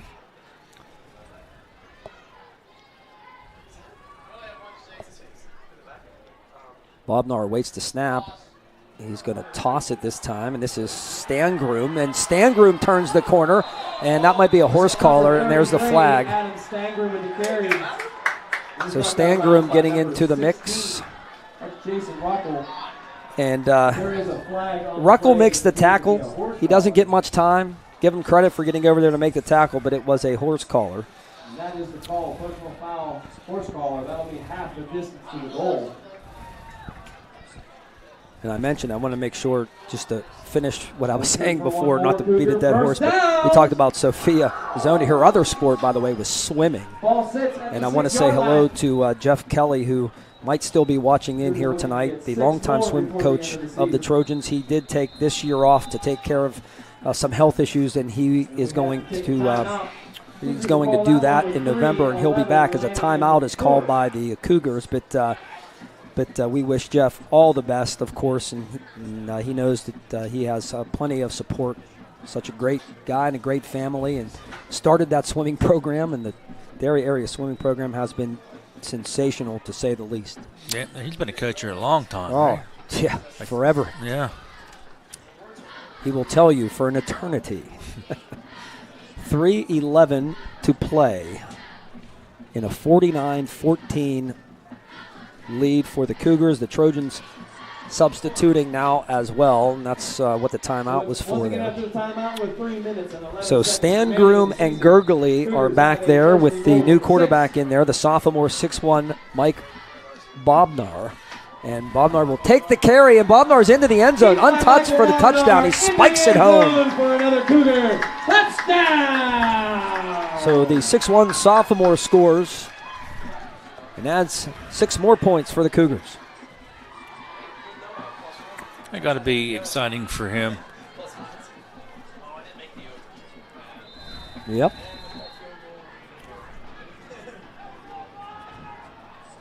Let's see what they do here. Probably, is it going to be Sarver trying to attempt the extra point? The clock will stop on a score. 3 minutes exactly to play. They're going to go for 2. Bobnar is going to go under center, or no, he is not sure. Now he is going to go under center. Now he's not. There he goes. They might kneel it. Yep, they're going to kneel down. Classy move. 3 minutes to go. 55-14 on the Westmoreland Sports Network. The Matthew Merlin Funeral Home in Derry provides individualized funeral services designed to meet the needs of each and every family that comes through our doors. From casket choices to funeral flowers, our staff of dedicated professionals will help you through all of the planning of the funeral service. Please call us at 724-694-8331. The Matthew Merlin Funeral Home on North Chestnut Street in Derry. A celebration of a life well lived. For over 25 years, Husk Chiropractic has stood as a trusted and experienced provider of chiropractic care in Western Pennsylvania. Husk Chiropractic combines award-winning expert care with compassion to provide personalized treatment plans to meet your individual needs. Don't be sidelined with pain. Allow Husk Chiropractic to help tackle your pain and get you back in the game. Contact us today by calling 724-879-4385. Trust the award-winning care at Husk Chiropractic. And remember, don't let pain adjust how you live. Live well adjusted. Here's the kick by Sarver. Fielded by Wires. And Carson fights hard over the 30 and still moving to the 35-yard line. Well, he's going to be a special player. And again, a lot of that depends on how healthy we stay every year, right, Coach? Because that's another thing that can... Yep, that can surely derail a season. But Carson's had a good year. He's only a freshman, and big things that come from him. Jeff Kelly sending me a text message. He goes, only 31 years. Oh, is that all? That is all. We love you, Jeff. Oh my goodness. Southmoreland and Greensburg-Salem tied at 14. That is really big for Salem. Westmoreland County scores. We'll get to some others here in the moment. And the Trojans will take it, and the handoff is going to go to Terrence Martin, who's a very athletic kid. Have Terrence in class, too. He's extremely athletic. He's got some future for the Trojans, I think. Terrence, just a freshman, 5'6", 125 pounds. 1:20 to go, clock is ticking. Stow at quarterback. Stow's going to take the ball, and Noah has running room. He turns the corner at the 50, the 45, the 40, the 35, down the sideline, taken down inside the 25-yard line. So Stow picks up big yardage as Chad Brown, a sophomore at 5'3", makes the tackle. And that was a touchdown-saving tackle, certainly, by Brown. Yeah, nice 36-yard run. Penn Trafford now leads Latrobe 20-13 with 5:16 to play in the fourth quarter. That'll come down to the wire. This, we're under a minute to play. Here's Kubistek on the carry. Can he turn the corner? No, he's going to try to cut back. The Cougars are there, and they bring him down with 28 seconds to go. Tackle was made that time by Atticus Kimmel, a 5'9 freshman. The Trojans are going to try to hurry up and get one more playoff here in a 55-14 game. The Yough Cougars will finish with one conference win and one big one as they really just pound the Trojans tonight. And that's going to be Aiden Frank, who carries for the last run of the season. Final score, the Yough Cougars win it 55-14. Stay with us. Our Ameriserve Financial postgame show is coming up next here from Cougar Mountain, South Chestnut Street in Derry. Ameriserve, banking for life. You see it on the board, 55-14, and we're back after this. We believe banking is about more than money. It's about moments, like the time you opened your Ameriserve checking account to deposit that first paycheck, or were handed the keys to your dream house. Then there's the time you spend planning to make your family's future a bright one. No matter where life takes you, you have a trusted team of professionals at Ameriserve to guide you. Ameriserve, banking for life. Learn more at Ameriserve.com. Ameriserve Financial, member FDIC, equal housing lender. Hey Trojan fans, this is Mike Moxenchuk, president of the Derry Area Education Association. The DAEA would like to wish the Trojan football team, cheerleaders, and marching band best of luck this season. We strive to make a difference in our students' lives and prepare them for the challenges and successes that lie ahead. The Derry Area Education Association. Every student, every day, we make a difference. Good luck, Trojans, from the Fraternal Order of Eagles, area number 1612 in Derry. The Fraternal Order of Eagles is an international non-profit organization uniting fraternally in the spirit of liberty, truth, justice, and equality. FOE has carried the motto of people helping people for over 110 years in Derry. New members are welcome. Call 724-694-2344. The Fraternal Order of Eagles on East 1st Avenue in Derry. People helping people. Building Bodies Fitness Center is open 24 hours a day, 7 days a week, helping the community achieve their fitness goals. Building Bodies features the trademark Top Gun fitness program coached by Derry alum Sean Horwell. It incorporates group personal training, youth fitness, and sports-specific training. Or try our renowned group fitness like Zumba, spinning, step, yoga, and more. Building Bodies is also home to Rough House Wrestling, a K-6 wrestling club led by former Trojan State champ Travis Schaefer. Go Derry Trojans from Building Bodies Fitness Center. State Representative Mike Reese was a great advocate for the kids in our community. He felt athletics were a vital tool in raising healthy, happy kids. The Mike Reese Memorial Fund offers grants to local youth athletic organizations so that every kid has a chance to play. Funding is available for new equipment, registration fee offset, facility improvements, and more. Visit MikeReeseMemorialFund.com to apply. Debner's Pools, Spas, Lawn and Garden is your go-to source for all of your outdoor needs since 1982. In-ground pools, above-ground pools, swim spas, and hot tubs too. Debner's offers everything from do-it-yourself kits to fully installed special deliveries and everything in between. Let Debner's take the hassle out of your pool experience with the best products and the lowest prices anywhere, so you can start enjoying more priceless time with the ones you love. Why wait? Call or stop in Debner's today. For over 25 years, Huss Chiropractic has stood as a trusted and experienced provider of chiropractic care in Western Pennsylvania. Huss Chiropractic combines award-winning expert care with compassion to provide personalized treatment plans to meet your individual needs. Don't be sidelined with pain. Allow Huss Chiropractic to help tackle your pain and get you back in the game. Contact us today by calling 724-879-4385. Trust the award-winning care at Huss Chiropractic. And remember, don't let pain adjust how you live. Live well adjusted.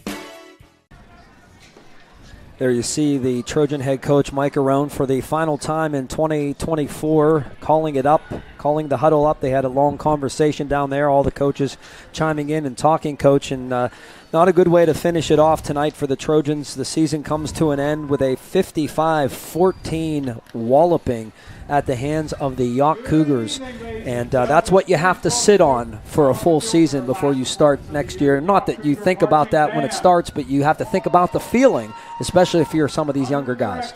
Yeah, they've been through a whole season. They've seen the ups and downs, the good things, the bad things, and they know what they need to work on going forward. So, anyways, let's take a look at the scoring summary here, John.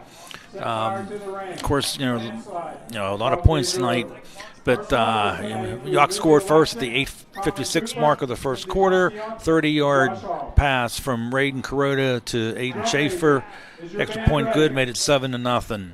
Derry tied it at the 5:32 mark of the first quarter. 5-yard touchdown run from Anthony Sacco.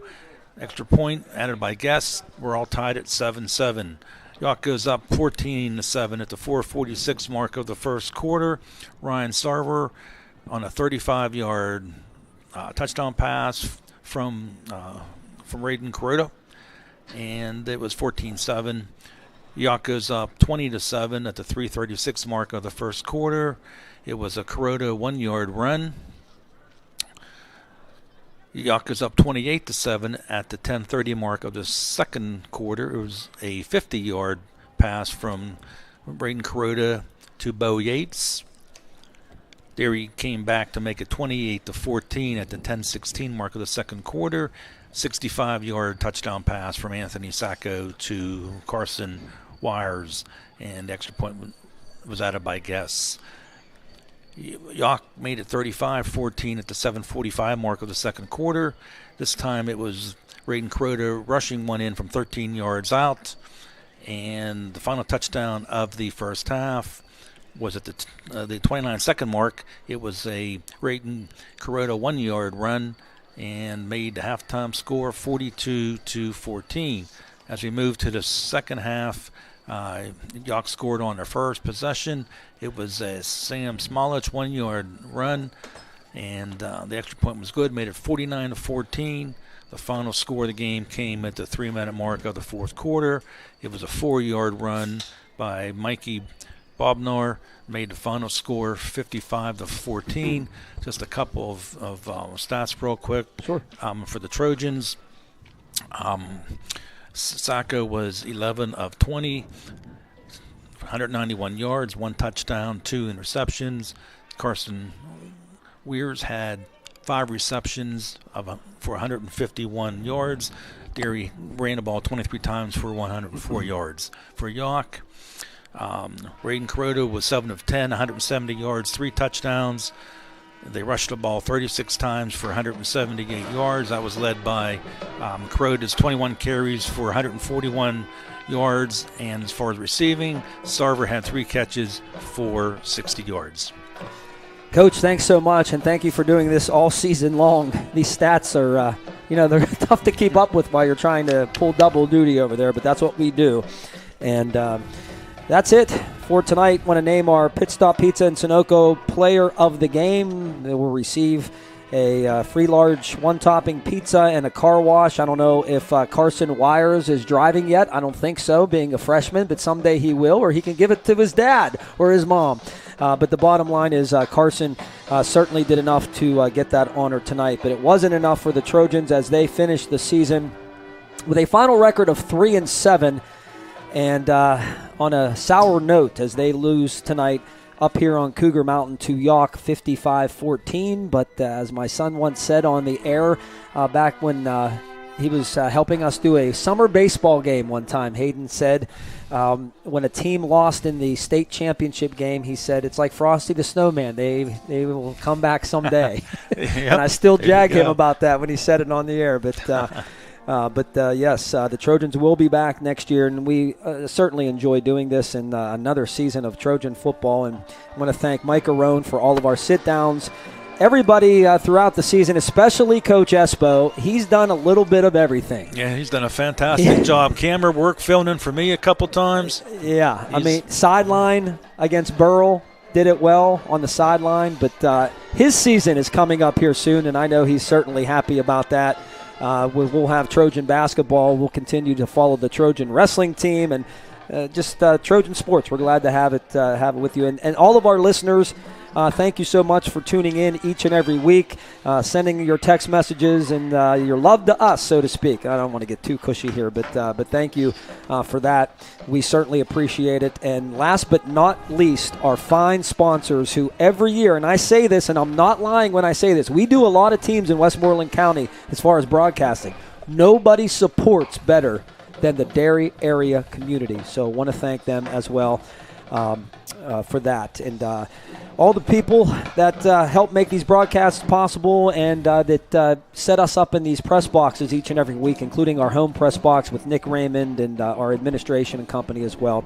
We want to thank them. So that'll be it from tonight in Cougar Mountain. And for the 2024 football season, we will sign off. For Bob Lisinski and Coach Espo, I'm John Flickinger telling you that the final score tonight, the Yough Cougars win it by the final score of 55-14. Have a great weekend, everybody, and we will talk to you in the winter sports season coming up.